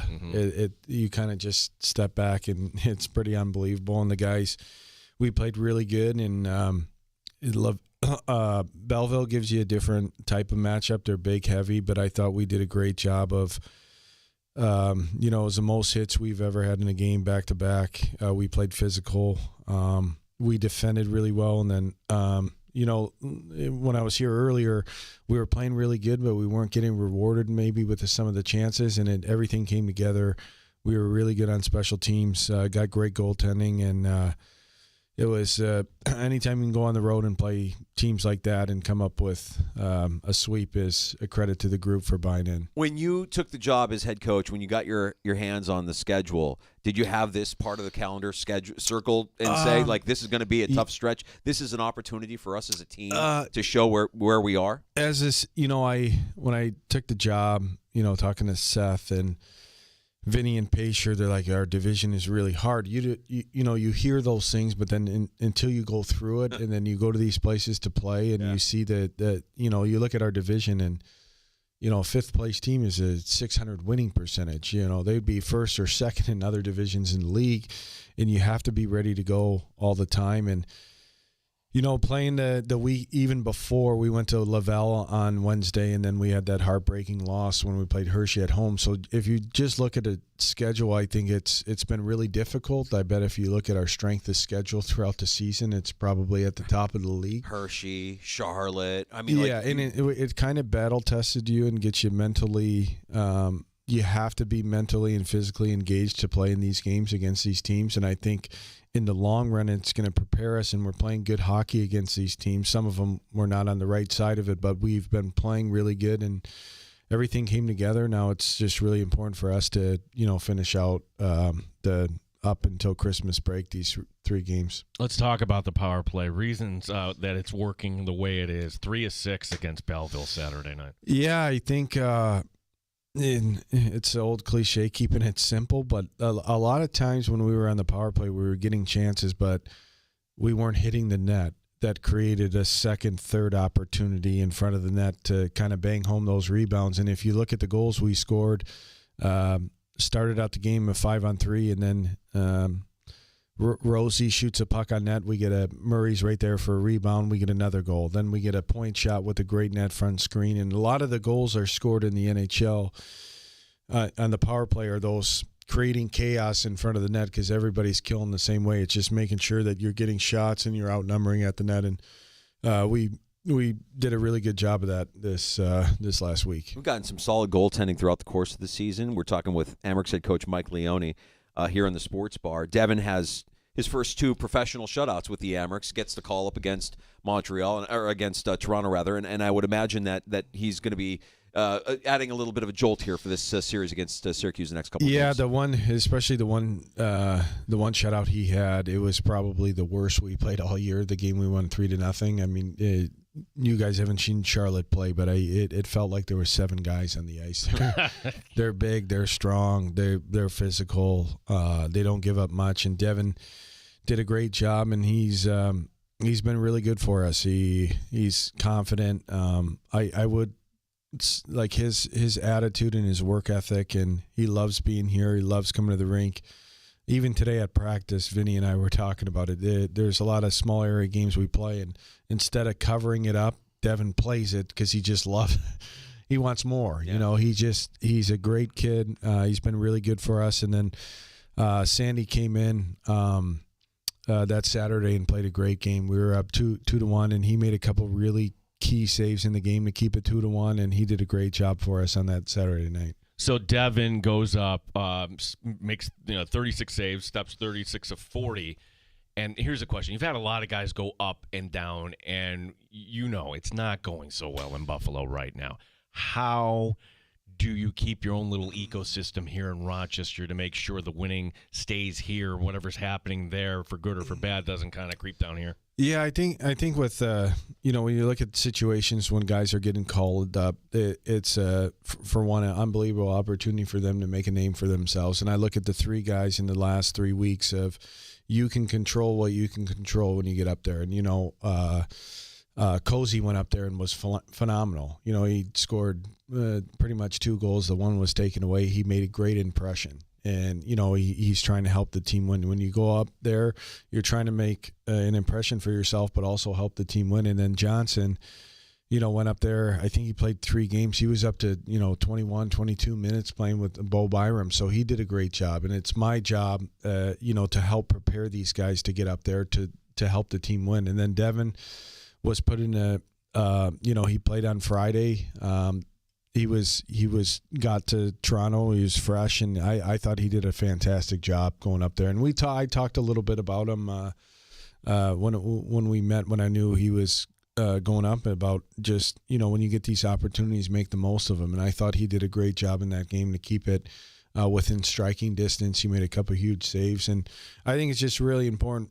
My job here is when the players get called up, that I get a phone call back that they made a great impression and they gave us a chance to win. And I think that's what I'll continue to do and help prepare the guys for when they get called up. So, Mike, we've had Seth on with us for years, and one of the things that he preached was trying to develop and build a winning culture here locally. Yeah. And you mentioned controlling what you can control. I mean, there's so much that happens in Buffalo that has nothing to do with the job you're being tasked to do every single day. And you're doing a great job with these kids, and you're winning games. And we have what I believe to be a winning culture here in Rochester. How does it not translate in some way, shape, or form when you consider a lot of the guys that are up there have been a part of that winning culture here, and it's not yet translating at the parent club? Is it a mental thing with the younger players? Is it the locker room? I think I'm not there every day. I think I try to listen to a lot of Lindy and I have a great relationship, and I've learned a lot from him in interviews and how he's. And I think the group is if you look at the stretch they're on, they've been in 8 one-goal games in those games, and a couple leads have gotten away. I think they're playing really good hockey 5-on-5, and I think the biggest thing just in this type of situation is sticking together as a group and believing in the guy next to you. Because there's times where they're playing really good hockey and you're not on the right end of it. Similar to, I would say, when we started out the season 1-3, and I think we were 8-6, and we were losing games at home and it wasn't great, but I felt we were playing really good hockey, and I knew ultimately if we kept playing this way, like a week that we just had, that we'd have success. And I think that's the biggest thing, is believing in the group and one another. And I'm a part of the organization. I probably watch too much hockey. I watch, I had the Bills game on, the Sabres game on. So, yeah, I think that's the biggest thing. Anytime you're going through something like that, it's really important to everybody sticking together and believing. And we were talking. They were in one of the 3 spots right before or right after they came home from the stretch, and I just think it's really important for the group to come together. And I think you get the first one and you're starting to feel good about yourself, and then you can get things going. Talking to Mike Leone, Emmerich's head coach here, as the team is back home coming up Wednesday and Friday night. The first time you've been home since December 4th. This feels like a long time. Getting Syracuse back, and this was a team that you swept, the last one coming in the shootout. The first one on that Friday night, the first shutout professionally for Devin Levi. So the crunch, you don't really have to spend all that much time breaking down film here, do you? No, we'll see a different lineup. They got Gabriel Dumont back. He was one of the key players last year. He had an ACL injury, so he's back in their lineup. Similar to Belleville, they do a really good job defending. They're big. They're heavy. We actually played, when we went to Syracuse, we played one of the best games we played all year. I think we had 47 shots. We gave up like 18. But you're going to have to be really good on the yellow. The game is played there a lot with them. They do a good job of swarming the puck and make it hard on you. So we got to make sure we do a good job of not being a perimeter hockey team and get into the inside and creating those second and third efforts. But it'll be a really good test for our group. But it's good to be – this was our second practice in the last 3 weeks just with all the travel. So it was good to be back home. How's the health of the team? Any injuries to update us on? Noah Oslin will be back. There was a chance he could be back sometime this week, but I think we're going to probably be more cautious with him. So he'll be back. That'll be a big one to get back for after the break. He's been gone for a while. He's an excellent player. He was having a really good start to the season. But other than kind of bumps and bruises of the grind of the schedule, nothing too crazy. Fans really like uniform talk. Have you seen the sweaters you're wearing Friday night? I have not. Okay, so Nice. the summer, they look good at least. What's the theme on Friday? Summer freeze. Oh, yeah. Okay. Little polar bear action. All right. I haven't seen them. I love our so. Blues, though. I think we have the best. We have. Well, we can say it. We have the best get up in the AHL. In hockey, I would say. It's fantastic.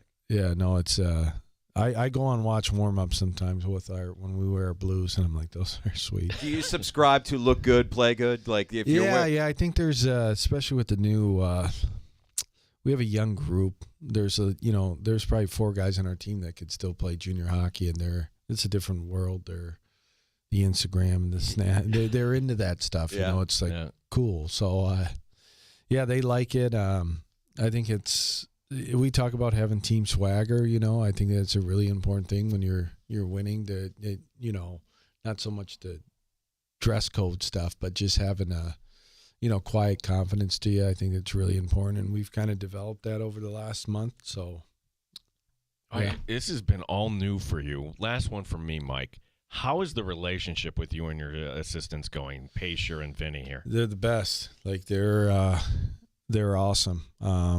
They're both really, really good coaches. They've helped me a lot of understanding our opponents we're playing, the teams we're playing, the travel schedule, days off. I trust them a lot. I give them a lot. I'm a big believer I'm the head coach, but I also think it's really important to give them a voice. So there's a lot of times at practice, Vinny and Pacia are running a lot of drills. I'm more of just kind of evaluate, and even in between periods, I won't say who I got it from, but I a lot of times, an old coach I played for a long time. You talking between the first period, second period, after the game.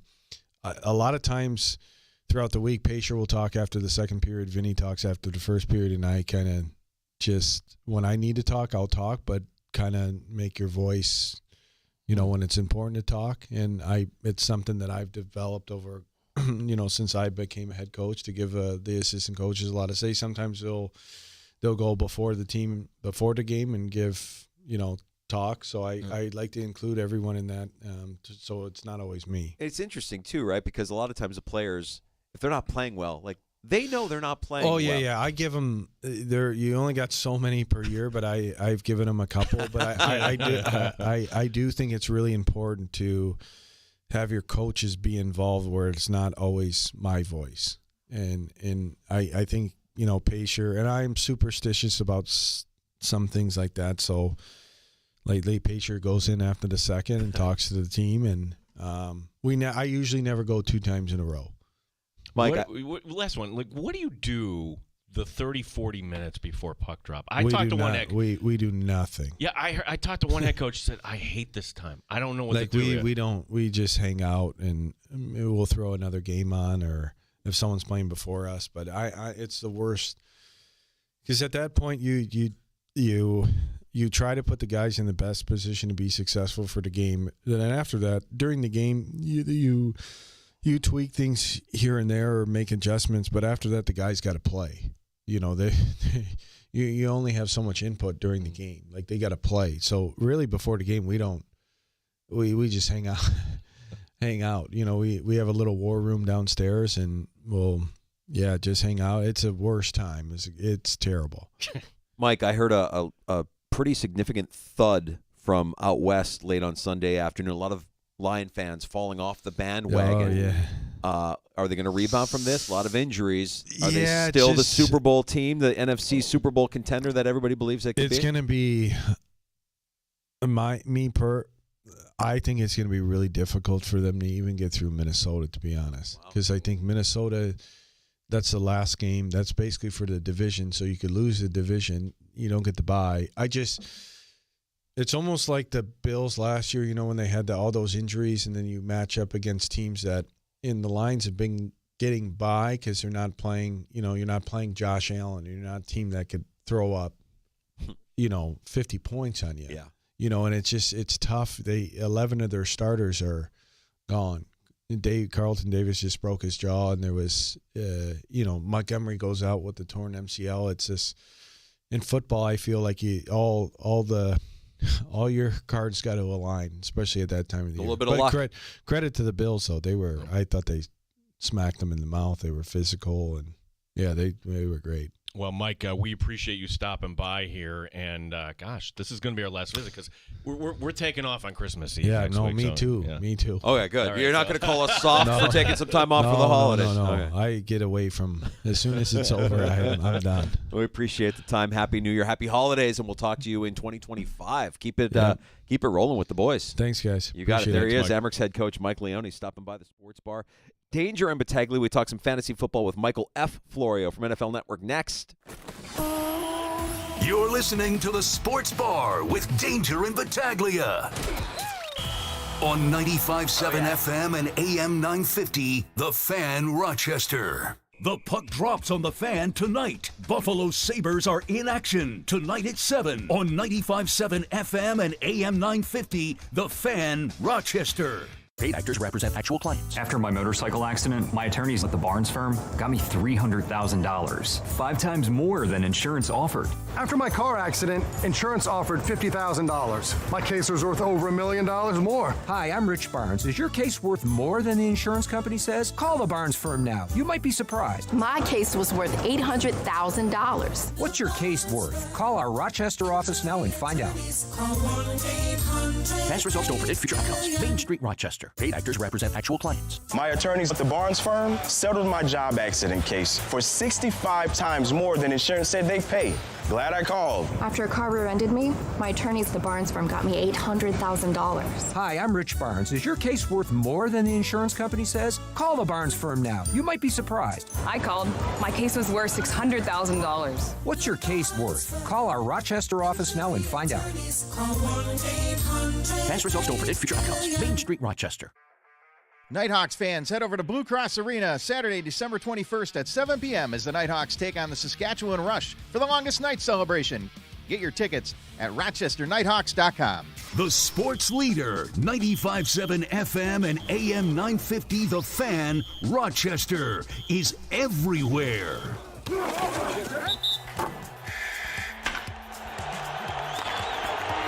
Breaking news from the Fan Rochester is presented by BetQL. Smarter bets start with BetQL. Download the BetQL app or visit BetQL.com today. This is a story of the one. As a maintenance specialist for university housing, he knows college students can major in wear and tear.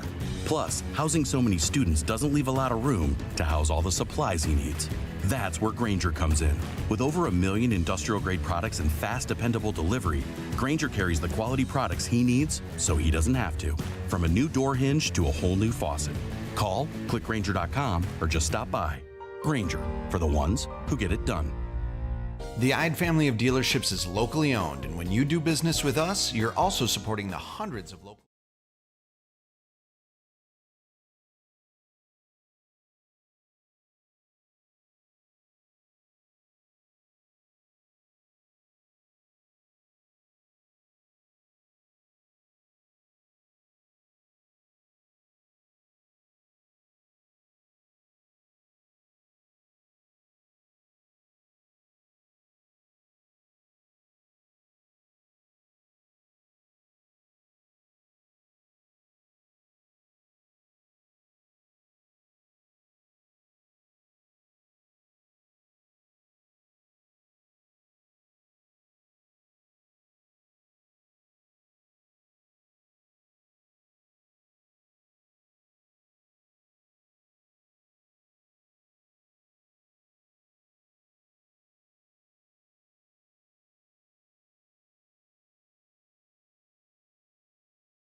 Your team, no matter your game. We talk sports. The Fan, Rochester.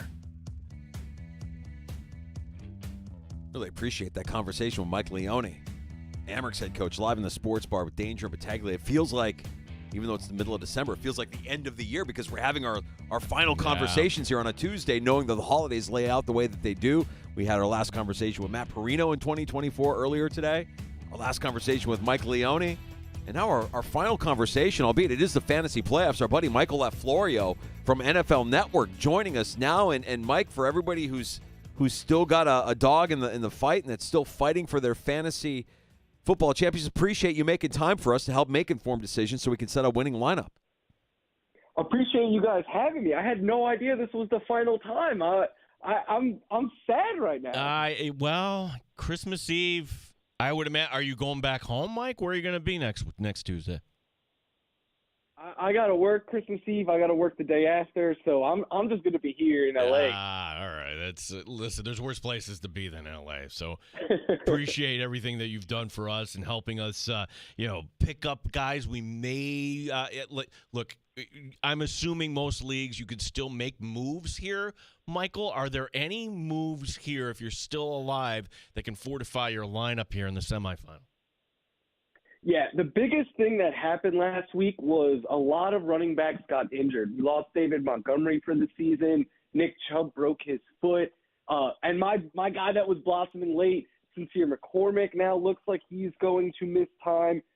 So their running backs, to me, are the priority this week on the waiver wire. You want to go out and grab Jerome Ford because, like I said, Nick Chubb is done for the year.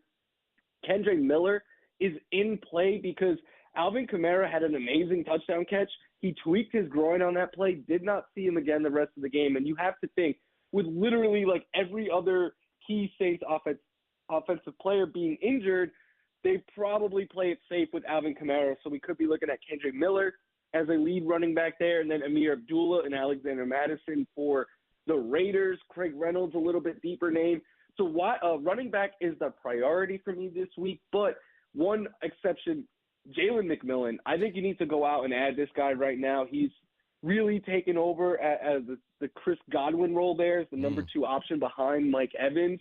And he's really blossomed into a very useful fantasy piece.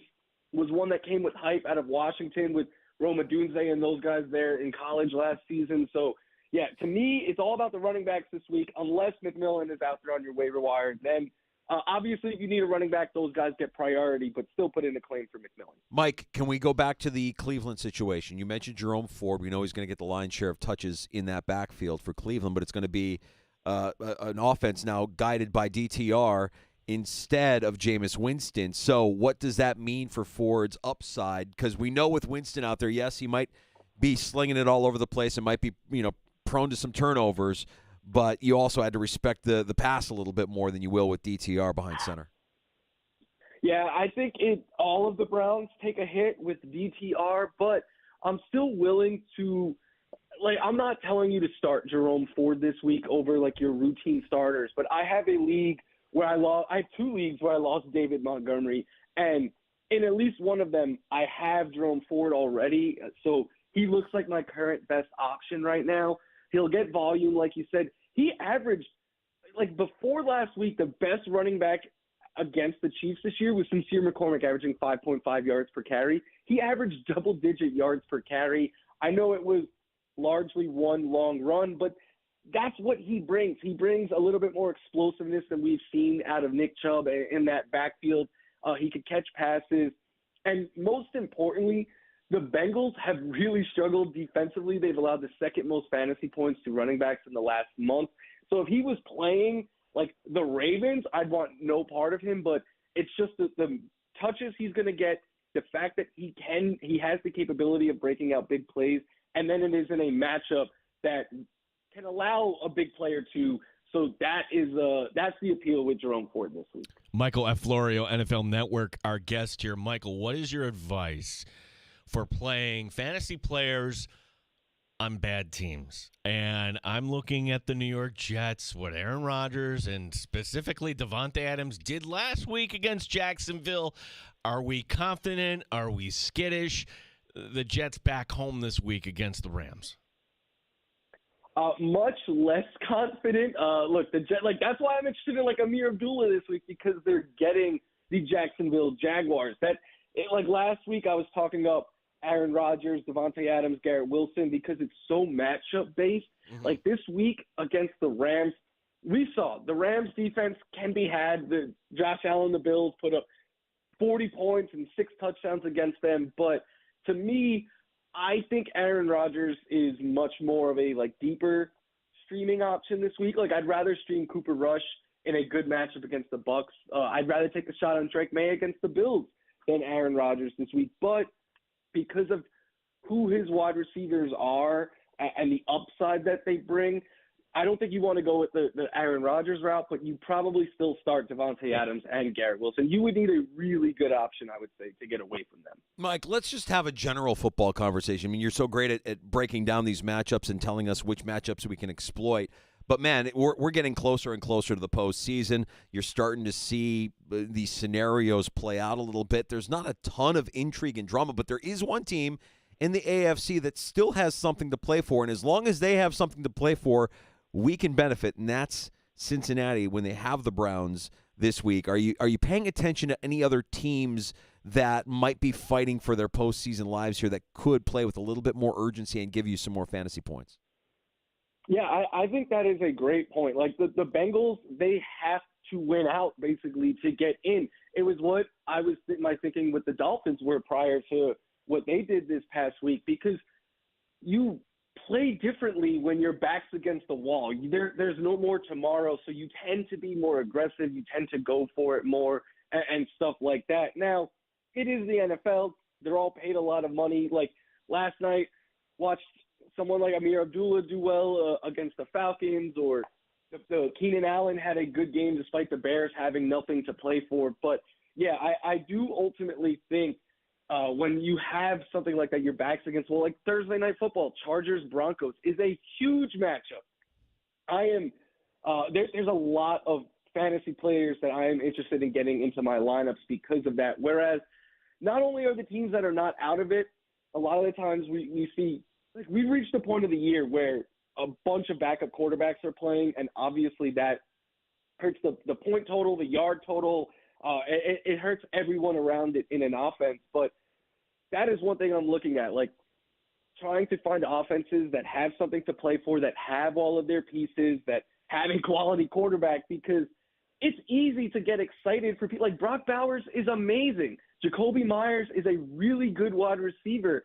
It does not matter if Desmond Ridder is throwing them the ball. So, you tend to see a lot of the times two veterans sometimes take a step back and they let young players play more. So stuff like that is very, very important. But when I'm looking at it, it all starts with the quarterback, and then you kind of got to work your way down. So teams that have their starting quarterback still intact, and like that might sound obvious, but there's double-digit teams right now that are playing backup, or at least it feels like that are playing backup quarterbacks. So that, to me, is the biggest thing when we get this late in the season. In fact, plus weather. Yeah. Like in September, weather doesn't matter. Weather, like the Lions are going outdoors in Chicago, second outdoor game of the year. Like stuff like that really matters this late in the season. You've got 6 of the 7 projected playoff teams in the AFC playing before Sunday, the Bills being the only one that isn't. My question's about Kansas City, and we're going to get some injury fog here. Sure, things may sound, but until I actually hear Patrick Mahomes is your starting quarterback, we're going to be monitoring this, obviously. So what would be your advice if it actually is Carson Wentz there? How much would everybody else take a hit here, or wouldn't they? Tell us your thoughts here about Kansas City. Kansas City, to me, is a team that I am likely trying to avoid all of it. Like, it sounds crazy to say. I went on a show this week and was like, the Chiefs are 13-1, number 1 seed in all of the NFL. They might not have anyone that you could trust in fantasy right now because Mahomes, hobbled, or Carson Wentz, they have taken 11 or more quarterback hits in their last 3 games, Patrick Mahomes has. To put that into context, in his first 125 career games, he took 11 or more QB hits 3 times. So the same number in 125 games as the last 3, and it's really just hurt everyone else. Since Isaiah Pacheco has come back, he's not the same guy just yet. He's still working his way back, but now him and Hunt splitting work down the middle, Samaje Perine taking passing down snaps away. So to me, you can't trust any of their running backs. DeAndre Hopkins has been a low floor, low upside option. I don't want to take the shot with Mahomes, with a healthy Mahomes that hasn't been great, so let alone a hobbled Mahomes or a Carson Wentz. As big of a name as he is, Travis Kelce, he hasn't been the same this year, and especially as of late. It's a little bit harder to get away from him because he's at tight end, but like if you picked up, let's say, Jonnu Smith a few weeks ago or something like that, I'm playing him over Travis Kelce, no questions asked. I even said, like, Dalton Kincaid is someone I would consider over Travis Kelce this week. Because it's either going to be Mahomes at much less than 100% or Carson Wentz behind an O-line that is struggling. The one piece that I feel best about is Xavier Worthy, because the Chiefs excel at, like, short, quick touches. It's what Travis Kelce lived on for years. Just get him the ball quickly, let him run with the ball in his hands in space. Those touches are now going to Xavier Worthy, and it's easy to see why, because he's the fastest dude in the league. So to me, he's the chief player that I would get most excited about because he actually brings upside. The rest, we just haven't seen any of it for a really long time now. Michael, we know you're paying attention to the Bills. Do you like their chances here to kind of sneak up and snag that 1 seed if Mahomes is less than 100% the rest of the way? I mean, 3 games in 11 days is a tough task for a guy with a high ankle sprain.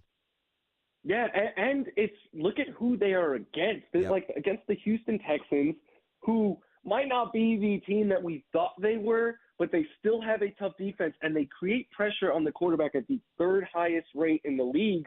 So I don't care who, like either a hobbled Mahomes or Wentz behind that O-line that has allowed a ton of quarterback hits as of late, that is going to be problematic. And then the Steelers on Christmas Day, I know T.J. Watt's banged up, but we're going to have T.J. Watt chasing down the hobbled up Patrick Mahomes or something like that.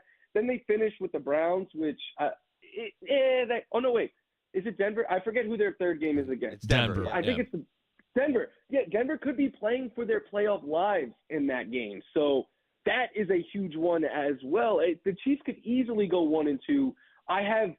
Maybe I'm getting too confident. I would be shocked if the Bills don't win out because of who they are playing. The Patriots, the Jets, the Patriots, they beat the Chiefs. They beat the Lions. Like, these teams, I know they're division opponents and all that. And Drake May is someone that I'm very excited about. I'm happy that Bills Mafia gets to watch him 2 of these next 3 games because, to me, he really reminds me of early career Josh Allen. He's got that playmaking gene that you just cannot teach. Big-bodied, strong-arm quarterback, can run, all of that. But the Patriots are not competitive. The Jets, coming to Buffalo, I know they're tough and everything. But, the 2 seed is safe. The 1 seed is still in play, I believe. Well, we are taking time off for the holidays. Michael F. Florio is not. He's going to help you win a championship. So if you haven't already followed Michael F. Florio, the Florio Football Show, Michael, remind everybody here as we're heading into the holidays how they can get more of your content. Yeah, NFL Network, Fantasy Live over there, Insiders, rotoballer.com, Florio's Football Show, like you said. And get ready because championship week, we have games on Wednesday, on Thursday, on Saturday, on Sunday, and on Monday. It is going to be a 5-day sweat for fantasy championships. So I keep telling everyone, make your Christmas plans on Christmas Eve and be ready to do whatever else you got to do that Friday because football's taking over your life if you're fighting for I really think title that week. I think it starts on Thursday, to be honest with you, Michael. It's like football nirvana here between college and pro football. You've got so much going on. The only thing that sucks is we won't have the opportunity to talk to you again until 2025, unfortunately, with the fantasy playoffs coming to an end and with us taking a little time off for the holiday. We know you're going to be working, buddy, but before we let you go, I just got to say this has been a treat having you on with us every week, helping us navigate the waiver wire week in and week out to guide us to a championship and to help us get wins week in and week out. Mike, it's been great having you on. Appreciate the friendship and appreciate the time that you've given us all season long. Likewise, I look forward to this every week. And look, I know fantasy might be ending, but I'm down to talk Bills. Literally, you have to stop me from talking about the Bills at times. So anytime you want me to join after the fantasy season, I am happy to do so. And I hope you, your family, and all the listeners have a great, happy holiday, happy New Year's, all of that. And hopefully the Bills make it a little sweeter for all of us. All right, we might have to take you up on that. Bills postseason. We'll plan on that. Michael, happy holidays to you, and thanks again, buddy. Likewise, and go Bills. You got it. Michael F. Florio, NFL Network, Florio's Football Show. He brings up a great point. This is the record short turnaround for the championship game. Monday night, kind of a snoozer. Probably your game isn't going to come down to Saints-Packers. At least I hope it wouldn't. Then you have Christmas Eve, and then bam, the next week. How many people are going to forget to adjust their lineup because of the Christmas Day games? Honestly, to jail. If you're still playing meaningful fantasy football and you forget to set your lineup, get out. We told the story of the guy in our league that forgot to put back in Derrick Henry. He left Blake Corum in his lineup because Baltimore was on the bye.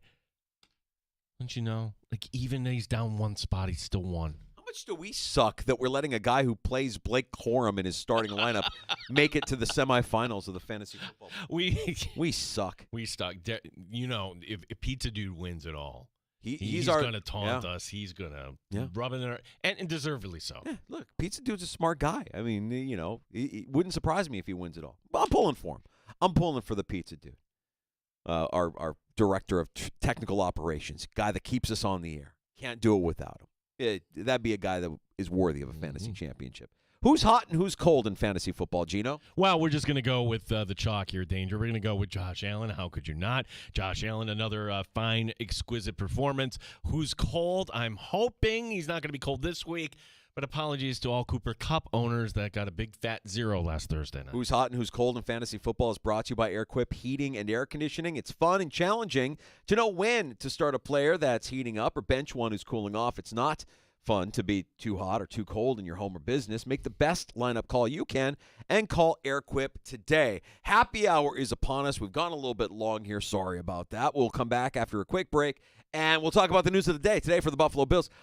I'll give you a little bit of a tease. Not a lot happening except some hot uniform talk? Can we get some hot uniform talk during happy hour in the sports bar? Yes, sir. I think we can. We'll get to it next on the Fan. You're listening. Bar with Danger and Battaglia. Welcome back to We the Hobby. You know what time it is? A little something special today. Oh, Nick. Is that a corn? That ain't no corn. What? That's a super corn! Oh, wow!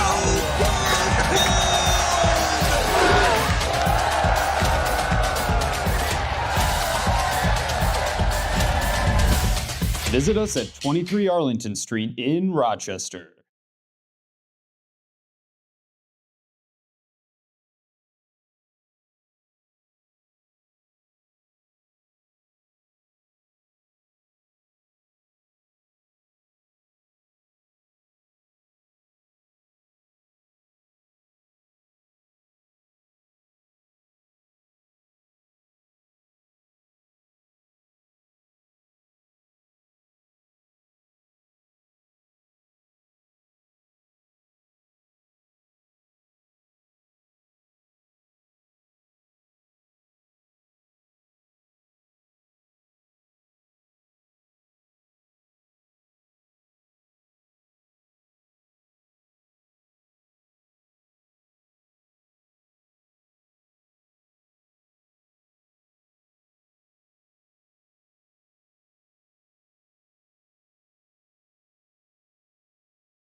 Rochester, the sports leader, 95.7 FM and AM 950. The Fan, Rochester, an Odyssey sports station. The Fan, Rochester, sports update. Couple of Bills notes today. The team will wear red jerseys and white pants this week against the Patriots. That's the first time they've broken out that combo. Now, the following week, December 29th, kickoff will remain at 1 o'clock. Against the Jets. As for this week, Dan Orlovsky thinks the Bills' D-line can feast. They have your attention offensively. I think that you can get after their offensive line. If you get their offensive line in one-on-one situations, one of their pass rushers for Buffalo will win on a consistent basis. They're not good enough across the board. Tonight, the Sabres look to break a 10-game losing streak. A team playing in Montreal. Our coverage will begin at 7 o'clock. The Rochester Americans first to 2 against Syracuse this week. That'll be taking place tomorrow night at the Blue Cross Arena. Gene Battaglia, the sports leader, 95.7 FM and AM 950, The Fan, Rochester.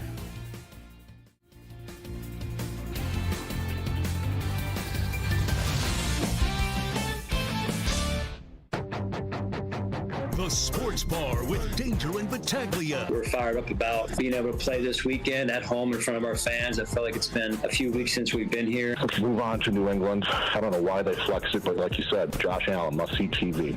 But division games are always tough, no matter what the records are. So I don't expect it to be easy this week. Mike Danger. I do, by the way. I do expect it to be easy. Yeah, I know it's a divisional game, but what are we doing? The Bills' chances of winning this game, win probability, 92.3%. Come on, man. Touchdown! He's got it! Patriots! Gene Battaglia. And I don't know if there's really anything to kind of break down about the Patriots. You expect the Bills to win here. I like Drake May a lot. With Allen being in, the MVP conversation, expectations are starting to mount. One seed still out there. They should try to acquire it. And they will. Box wine bet. Box wine bet? Box wine bet. The box wine bet is in effect. 95.7 FM and AM 950 The Fan, Rochester. Feel like I should hold it proudly over my head like a trophy. I've got the box of wine. I've won again. Like stealing candy from a baby. But you didn't want to bet me earlier. I mean, I feel like that was a pretty safe bet. The executive producer has put her foot down and happy wife, happy life, I guess. Whoa! A little treat for everybody watching the stream at the Fan Rochester. I can't say that on the air. On YouTube and Twitch. I got to Gene, and Gene let me know that I am number one. The candy from the baby line. I'm like, you knew that was coming. I knew that was coming. I got the finger. That's usually reserved for the pizza dude. I got the finger from Gino. No, but that was like a real, all right. I can't even. It's not even a holiday gift. That's me paying up my bet. Even got you the Pinot Noir. Yeah, the purple there. The black box, not the brand I usually go with. You were bold in confessing that for the box wine bet, you went cheap. $15.99. You went cheap. It was on sale. Let's kind of break this down.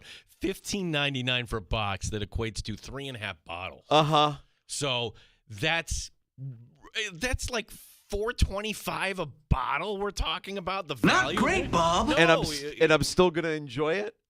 Of course you will. You're dangerous.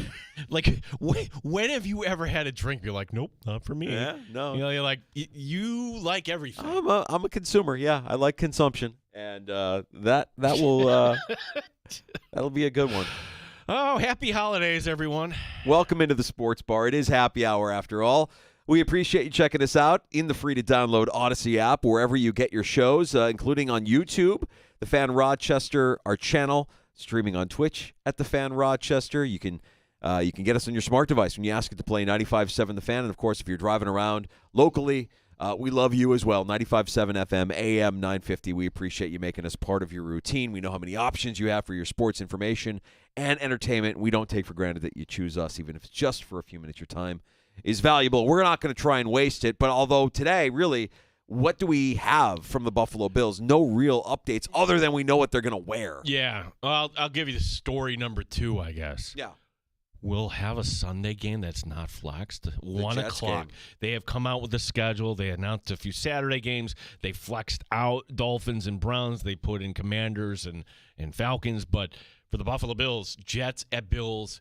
Guaranteed now, 1 o'clock kickoff on December 29th. A little bit of roster shuffling today on a day off for the team. Casey Tuhill is a name that I think some Bills fans have kind of grown accustomed to hearing this year. He was brought in, and he was part of the offseason. They saw him at training camp. He's been on and off the field, I think, with some injuries through the course of this season. Yeah, so Tylen Grable, the offensive lineman, comes off of IR. Will Clapp, Jalen Virgil go back to the practice squad. Cameron Klein, Branson Dean released from the practice squad. Casey Tuhill, this might be one of those moves like, Casey, we need you to go down to the practice squad here. Mm-hmm. So we'll keep an eye on that. The team gets back on the practice field tomorrow. We should mention probably with Smoot coming back, like that's one extra defensive end that you didn't need. Mm-hmm. Really, what everybody was talking about today with regards to the Buffalo Bills wasn't the New England Patriots. It wasn't the roster moves. It was, look at this. We're getting a look from the Buffalo Bills that we've never gotten before. Now, every year they break out the red uniforms. They have to. They do around this time. It was the Dolphins one year. I remember them losing to the Ravens. Like the red uniforms in December, that's become a staple, but it's always with the red pants. Step aside, red pants. The Bills are going to go white helmets, red jersey, white pants against a team that was kind of their look there in the 70s and 80s and the 90s. Really leaning into this matchup against the Patriots. We're going to look like the Patriots of the 80s. Steve Grogan era Patriots, people. I'm talking the red jersey, the white pants, the white helmet. Yeah, this look is reminiscent of the 1980s era. 80s and early 90s. When did they switch over to the silver and the That was the Navy? Bledsoe's rookie year, 93. Okay, yeah, so the early 90s, they kind of made that change. And by the way, like a uniform, much like Buccaneer Bruce, that is synonymous with just losing. Like they had the 1 year where they went to the Super Bowl in those uniforms. Of course, I hope you're sitting down, Bears fan, going to talk about 85. But for the most part, just a really bad stretch of seasons in those uniforms, much like Tampa had with the Creamsicles. So we'll see the Bills wearing a uniform combo that we have yet to see them wear. But all you want to complain about is no red helmet. Why? When do we get a red helmet? When's the red helmet come? Is 2025 the year? That's a bold prediction. 2025 is the year we finally get to see the red helmet back in Buffalo. That would be something that everybody has clamored for. I don't know. Would it sell? Would people buy red helmet merchandise if you put it out there? What would be the reasons? I take it from a different angle. It wouldn't hurt the brand. If you saw the Bills in a red helmet, okay, that looks good. I recognize them as the Buffalo Bills. As compared to whatever the heck the Vikings trotted out last night or the Packers the night before, teams that go off script and are going to change their colors. And for that matter, okay, I know I sound like a little old man yelling at the clouds here, but the City Connect stuff, get that crap out of here. Back in my day, they wore pinstripes. No, back in my day, they had two uniforms, home and road. Look, if you have fun with it, if it makes the team money, okay. Maybe I don't like it, but I don't set the rules here. But if the Bills were to wear a red helmet, who's going to say no to that? Not I. Yeah. I don't think most fans would have an issue with it. And you know what? This is just this is the way of the world now in sports, whether you're talking professional or college. I mean, you look at what Oregon has done in the Nikeification of uniforms. Like, you don't have to wear the same uniform week in and week out. Look good, play good. And I don't know. I mean, the Vikings and the Packers uniforms the last couple of nights, not really for me. Didn't really like either of those combos, but I have friends who are fans of both of those teams, and they loved it. They love the all-white. Okay. To each their own, I guess. But, yeah, the Bills will be trotting out new duds, at least a combination that we haven't seen them wear in the past. And you know, I thought it was hilarious. So we had Matt Perino on with us for a good 15, 20 minutes earlier this afternoon in the sports bar. I don't think we asked him a single question about the New England Patriots. We didn't. We got done at the end of the interview, and look, if you're a Patriot fan, you'd have to agree. It's not that we're disrespecting. No, we're kind of disrespecting you. You're an NFL team, and what's the statistical probability? 93% the Bills will win this game. The line's at 14. Feels like it should be at 20.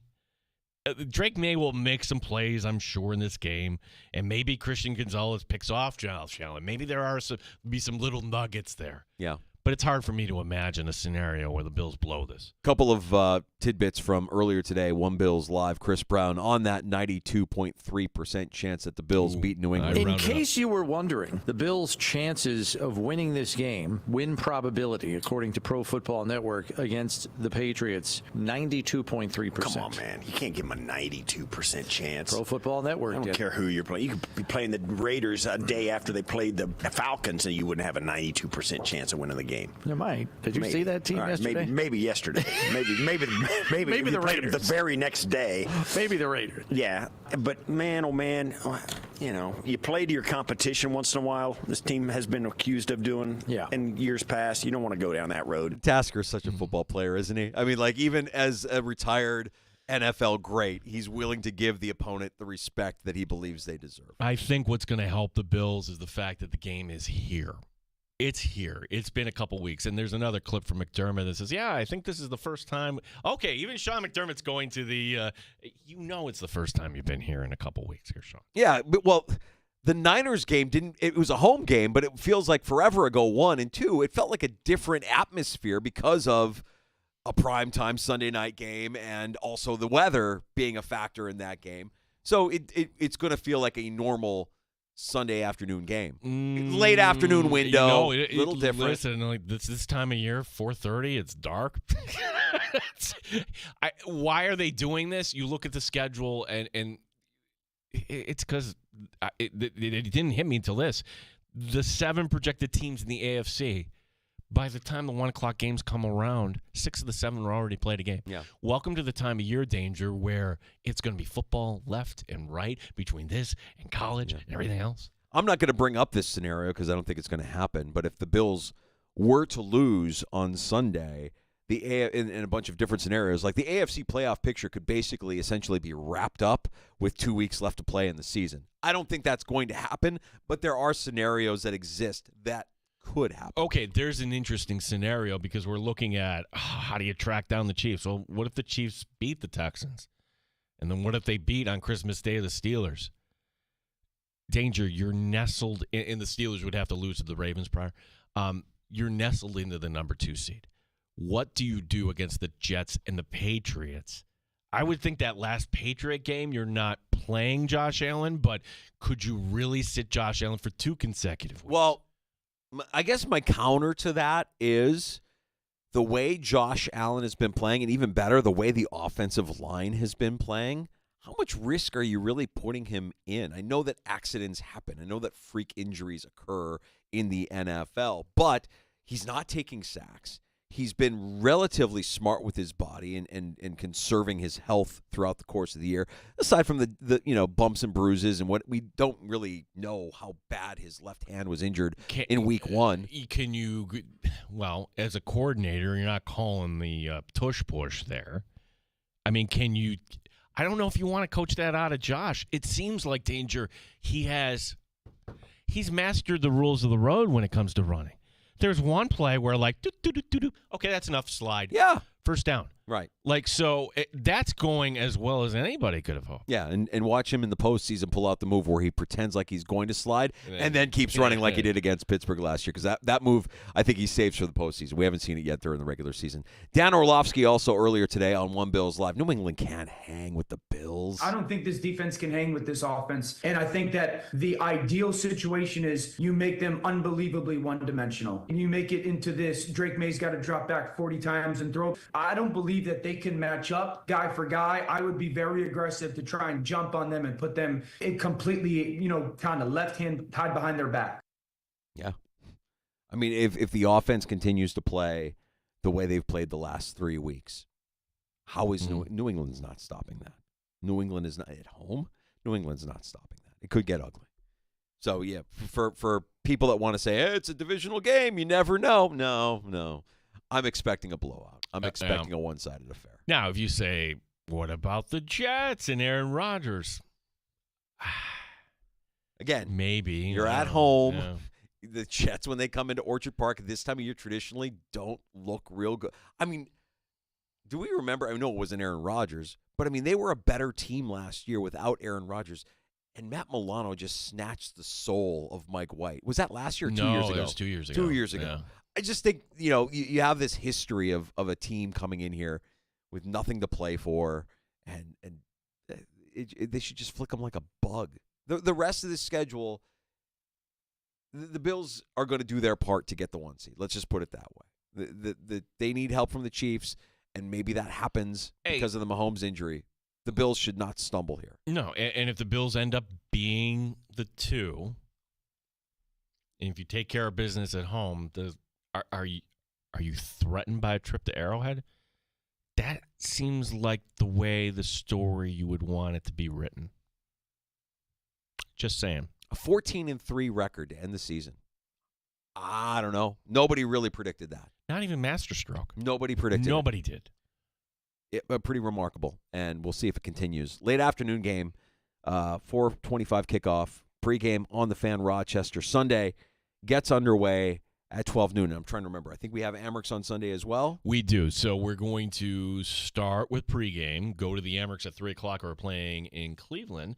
And then once that's done, rejoin the Bills. All right. So we'll have plenty of action for you as you're driving around Sunday afternoon here on the Fan Rochester. Your home of the Buffalo Bills, your home of Rochester Americans hockey. We appreciate Mike Leone, Amerks head coach, who stopped by last hour and gave us a little state of the team as they're on a heater, 4 games in a row that they've won, and looking for 5 on Wednesday, tomorrow night, at home against Syracuse. Michael F. Florio from NFL Network, fantastic as always, helping guide your fantasy football team to a title.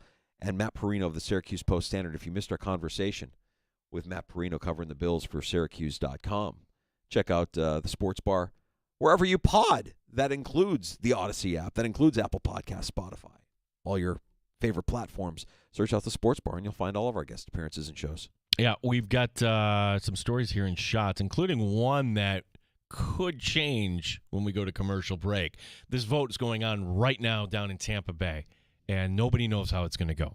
This is the if it doesn't pass, that's pretty much for the Rays there, but there is some positive hope down there right now. We've got some NBA action tonight we haven't discussed here. Oh, yes, the final of the Cup. That's coming up as well. Sabres hockey tonight. And how much did that ball go that Aaron Judge dropped? Remember this story? Oh, yeah, there was an auction for it, right? Yeah. Ow! Ow! Ow! It really hit me. I didn't know it was coming back that far. Before we go to break, some breaking news. Speaking of the Yankees, Cody Bellinger. Really? Just acquired from the Cubs. How you feeling, Yankee fan? Ooh, there's your first baseman. All right, we'll dive into that. Yeah, that's nice. That's on the way next. A round of shots in the Fan.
update.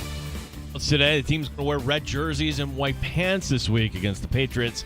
It's the first time the team has gone with that combination. Following week, the game against the Jets on December 29th, kickoff will remain at 1 o'clock. As for this week, Sean McDermott is excited. Certainly understand that when you win and when you win against teams like we beat, expectations increase, but that's nothing new for us. It's better that way than the other way, right? So we're fired up about being able to play this weekend at home in front of our fans. I feel like it's been a few weeks since we've been here, and we get a chance to play in Orchard Park. Coverage Sunday will begin at noon here on the Fan Rochester. The Yankees trading for a bat. Cody Bellinger can play some first base. In exchange, the Cubs getting reliever Cody Poteet. Sabres in Montreal tonight. Gene Battaglia, the sports leader, 95.7 FM and AM 950, the Fan Rochester. Bone-crunching hits, backboard-shattering dunks, bat flips, and hat tricks. 95.7 FM and AM 950 The Fan, Rochester. Hey, don't forget about last call at 866-4326. We'll get to your calls before 6 o'clock if you want to have the final word. And keep that number handy here. We'll give away some free food, courtesy of our friends at Livingston County Pizza Company and Gluten Free Bakery in just a couple few. First, let's get to a round of shots. It's the Sports Bar. Yeah, that $50 go load up at the bakery. That's Did I see gluten-free carrot cake? Yeah. Yeah, I'll take some of that. Yeah, which I tried that. You can't tell. It's delish. Oh, it's yeah. But delish. like with most treats that we enjoy in our diet, it's not really about the cake for me as much as it is about the frosting. Like, I'm really not into cake. Because we wouldn't eat cake without the frosting. Oh, this is like a seafood argument. Yeah, that's right. You're not eating seafood without the butter. I mean, you really like butter. You don't really like the seafood. Cheesecake, I rest my case. Cheesecake? No, that had nothing to do with frosting. Not a fan. Oh, well, then get on board, dude. Got to get with the program. I got to get with the cheesecake program. Yeah, okay. Cheesecake and box wine. There you go. How long is Devin Levi back with the Amerks? Well, you can make a strong argument that should Levi go back up this weekend, Buffalo might need him instead of James Reimer. Is that a great idea? Levi's numbers in Rochester, here they go. 2.08 goals against, 9.16 save percentage. Levi's numbers in Buffalo, 3.97 goals against, 0.876 goals against. Levi doing a much better job here. Sabres Montreal coverage begins at 7. Listen anyway. Yeah, I think that you could make a pretty strong argument that a big reason why the Sabres find themselves where they are. I mean, there's a lot of fingers and blame to be assessed, but goaltending has been atrocious. It's been really, really bad. That's part of the problem here, too. No question about it. And, young blue line is not helping matters anywhere. Danger, here's the quote. You tell me which NBA player said it in regards to tonight's action.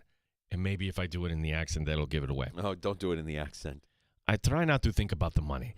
No, that is not accurate. What I'm saying is I think about the money, but I think about the money when we talk to the young guy. It's Giannis. Of course it's Giannis. Yeah. Steps to success. Yeah. It's the NBA Cup Final tonight, 8:30 on ABC. Milwaukee taking on Oklahoma City from Las Vegas. Well, the good news is if they lose this, it's not a failure. Now, I don't think anybody's losing their job if they drop to Oklahoma City in the NBA Cup Final. I'm hoping whoever wins this game, just to kind of dish on the Lakers a little bit, you're not hanging up a banner in your arena for this, are you? Oh, God. If Oklahoma City wins it, they're going to hang up a banner. They need to hang up a banner. They need something, right? They're such a young, fun, exciting team that I actually would embrace them hoisting a banner. The Lakers, on the other hand, come on. You're the L.A. freaking Lakers. Why are you hoisting a banner for the in-season tournament? Yeah, because LeBron carried you? Get out of here with that. We mentioned the breaking news in the sports bar. You have the Yankees coming up with a replacement potentially for Juan Soto. I would imagine Cody Bellinger would be their new first baseman with the Yankees. He goes over to New York in exchange for Cody Poteet. The Cubs also sending some cash here. Footnote, Cody's dad, Clay, played for the Red Wings, but he didn't really find his footing until he played for the Yankees. That was right there at the beginning of the Jeter era. Okay. I mean, look, Bellinger was nice with the Cubs. I'm going to miss him as a fan of the Cubs, but the Yankees doing what I think a lot of Yankee fans thought they should do. You didn't get Soto. Okay, let's use that money and let's build a core. Let's build a team here because there's a lot of holes that need to be filled. So I'm hitting refresh here because they're taking the vote right now. This is for the Tampa Bay Rays Stadium in Florida. This is Pinellas County. They're voting on their share of the financing for the $1.3 billion Rays ballpark. City Council there approved the bonds, but now the county, if they say no, that's it. Hurricane recovery efforts helped push this vote off until today. Originally, it was supposed to be done in 2028, even if they say this yesterday. Now they're saying 2029. Okay, so let me see if I've got all this straight. They're voting to see if they should move forward with building the new stadium that they had already approved to build before the hurricane. Correct. City Council last week, it was a 4-3 vote, so barely passed. Okay. But now Pinellas County, who didn't sign this, now they're putting it to a vote, and you read all these reports, nobody knows how this vote's going to go. If it doesn't go the way of building a new stadium, that's bye-bye. The Rays will cease to be in Tampa. What's interesting is a lot of chatter that it could be Raleigh-Durham actually lining up here. Wow. Well, that's the AAA team, and it would make it kind of seamless. The Durham Bulls is a major league team.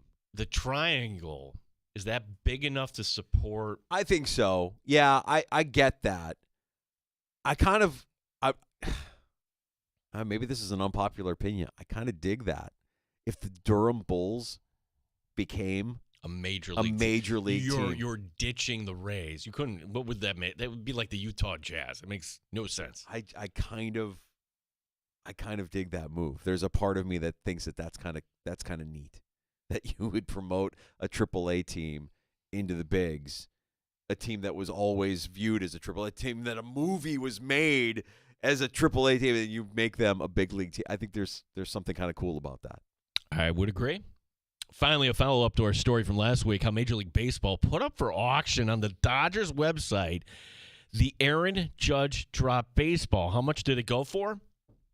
$43,510, Wow. which is actually peanuts compared to the $1.56 million the Freddie Freeman Grand Slam ball went for. Evan Roberts of WFAN called the Dodgers a bunch of classless pigs for putting that Judge ball up for auction. I love it. That's not a charitable thing. That's actually a collector saying. Correct, yes. Yeah. It's not even a collector. It's Major League Baseball. So and this is true for any game, you can bid on game worn this, game used that for the balls themselves, and then they go over to the authenticator. They realize, hey, rather than just put that back out and play, we're going to push this aside, and we're just going to pop. This baseball maximizing every dollar. $43,000 for that ball. Who has that kind of money? Collectors. Yeah. Collectors have that kind of money. This disposable income to buy a baseball or to buy a game-used uniform. That's Major League Baseball leaning into the wealthier side of their fan base. Well, to me, that's a piece of history, although you wouldn't get any money in New York, certainly. But $43,000? Well, seems low. If history is as unkind to that Game 5 as I think it will be, yeah, then I imagine if you're a fan of a team other than the Yankees, you would see the value of that ball go up from 43. So can you see that value double over the course of a lifetime? Yeah, probably. I would imagine you could. If history is as unkind to Game 5 for the Yankees as I think it will be, because that was a memorable flameout by the New York Yankees in that series. We're going to take a break, but before we do, for last call at 866-4326, let's get you a $50 gift certificate to Livingston County Pizza Company and Gluten-Free Bakery, featuring one of Western New York's largest gluten-free menus. In addition to pizza, you could stop by for some of their legendary carrot cake, chocolate dreamboat cake, and handcrafted cookie selections. They're at 212 Rochester Street in Avon, New York, and celebrating their 19th anniversary. Open Tuesday through Sunday. We'll go with caller 5 now at 866-4326. That's 585-866-4FAN. You're listening to The Sports Bar with Danger and Battaglia. 95.7 FM and AM. Welcome back to We the Hobby. You know what time it is? A little something special today. Oh, Nick. Is that a corn? That ain't no corn. What? That's a super corn! Oh, wow!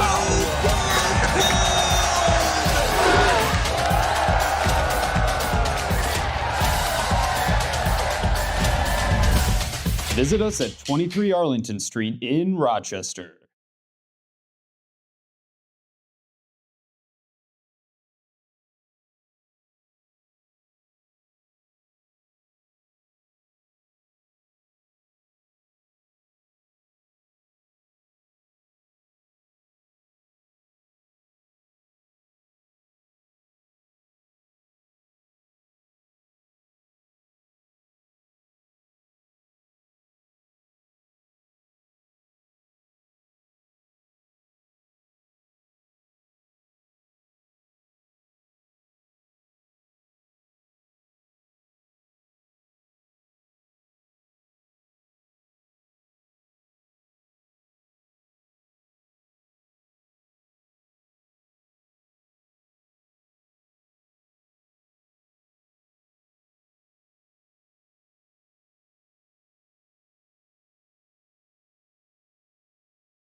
AM 950 The Fan, Rochester.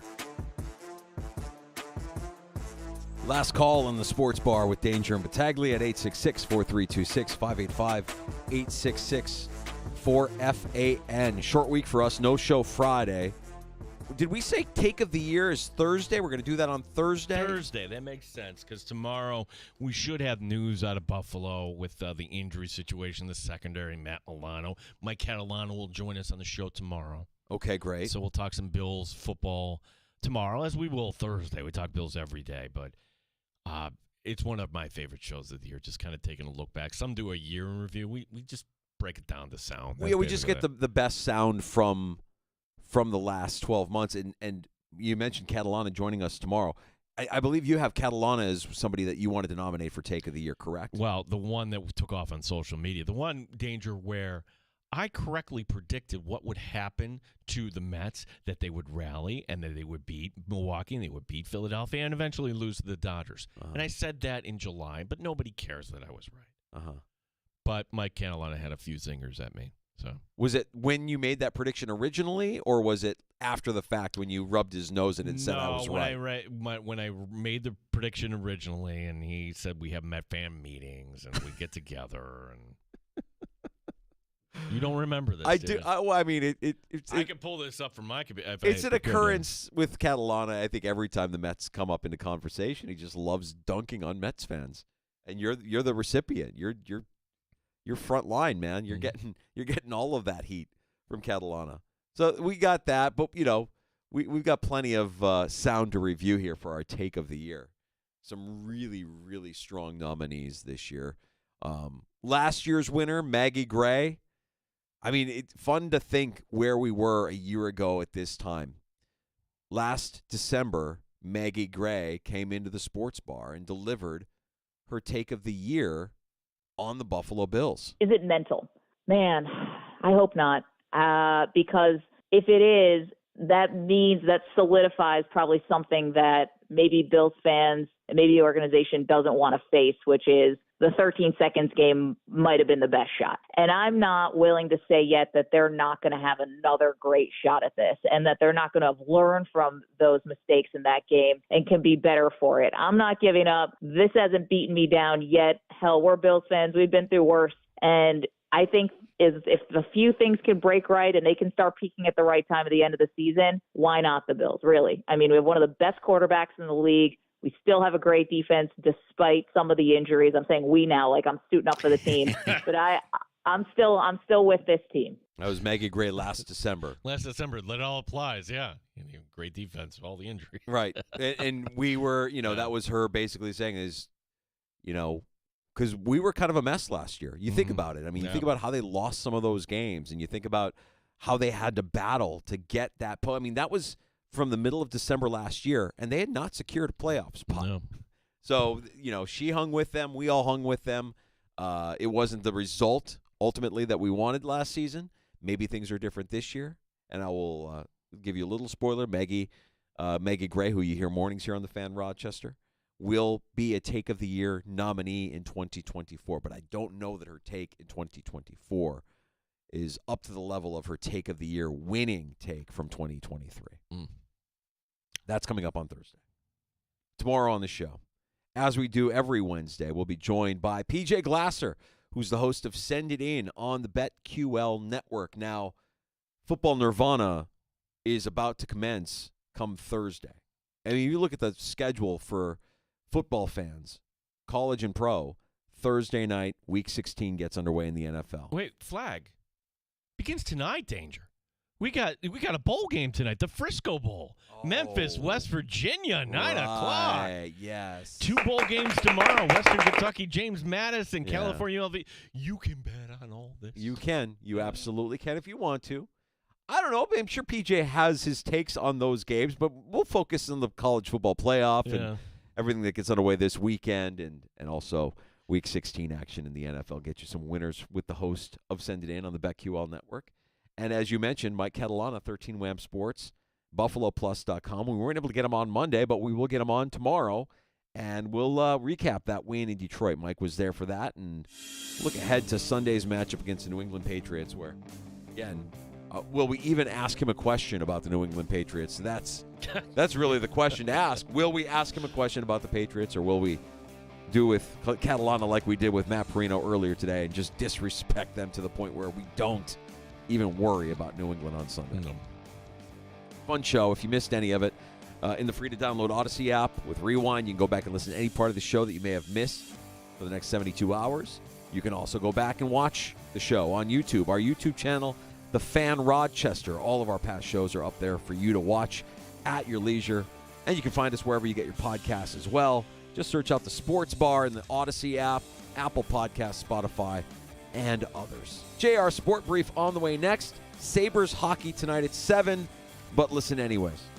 Have a great night. Fan Rochester.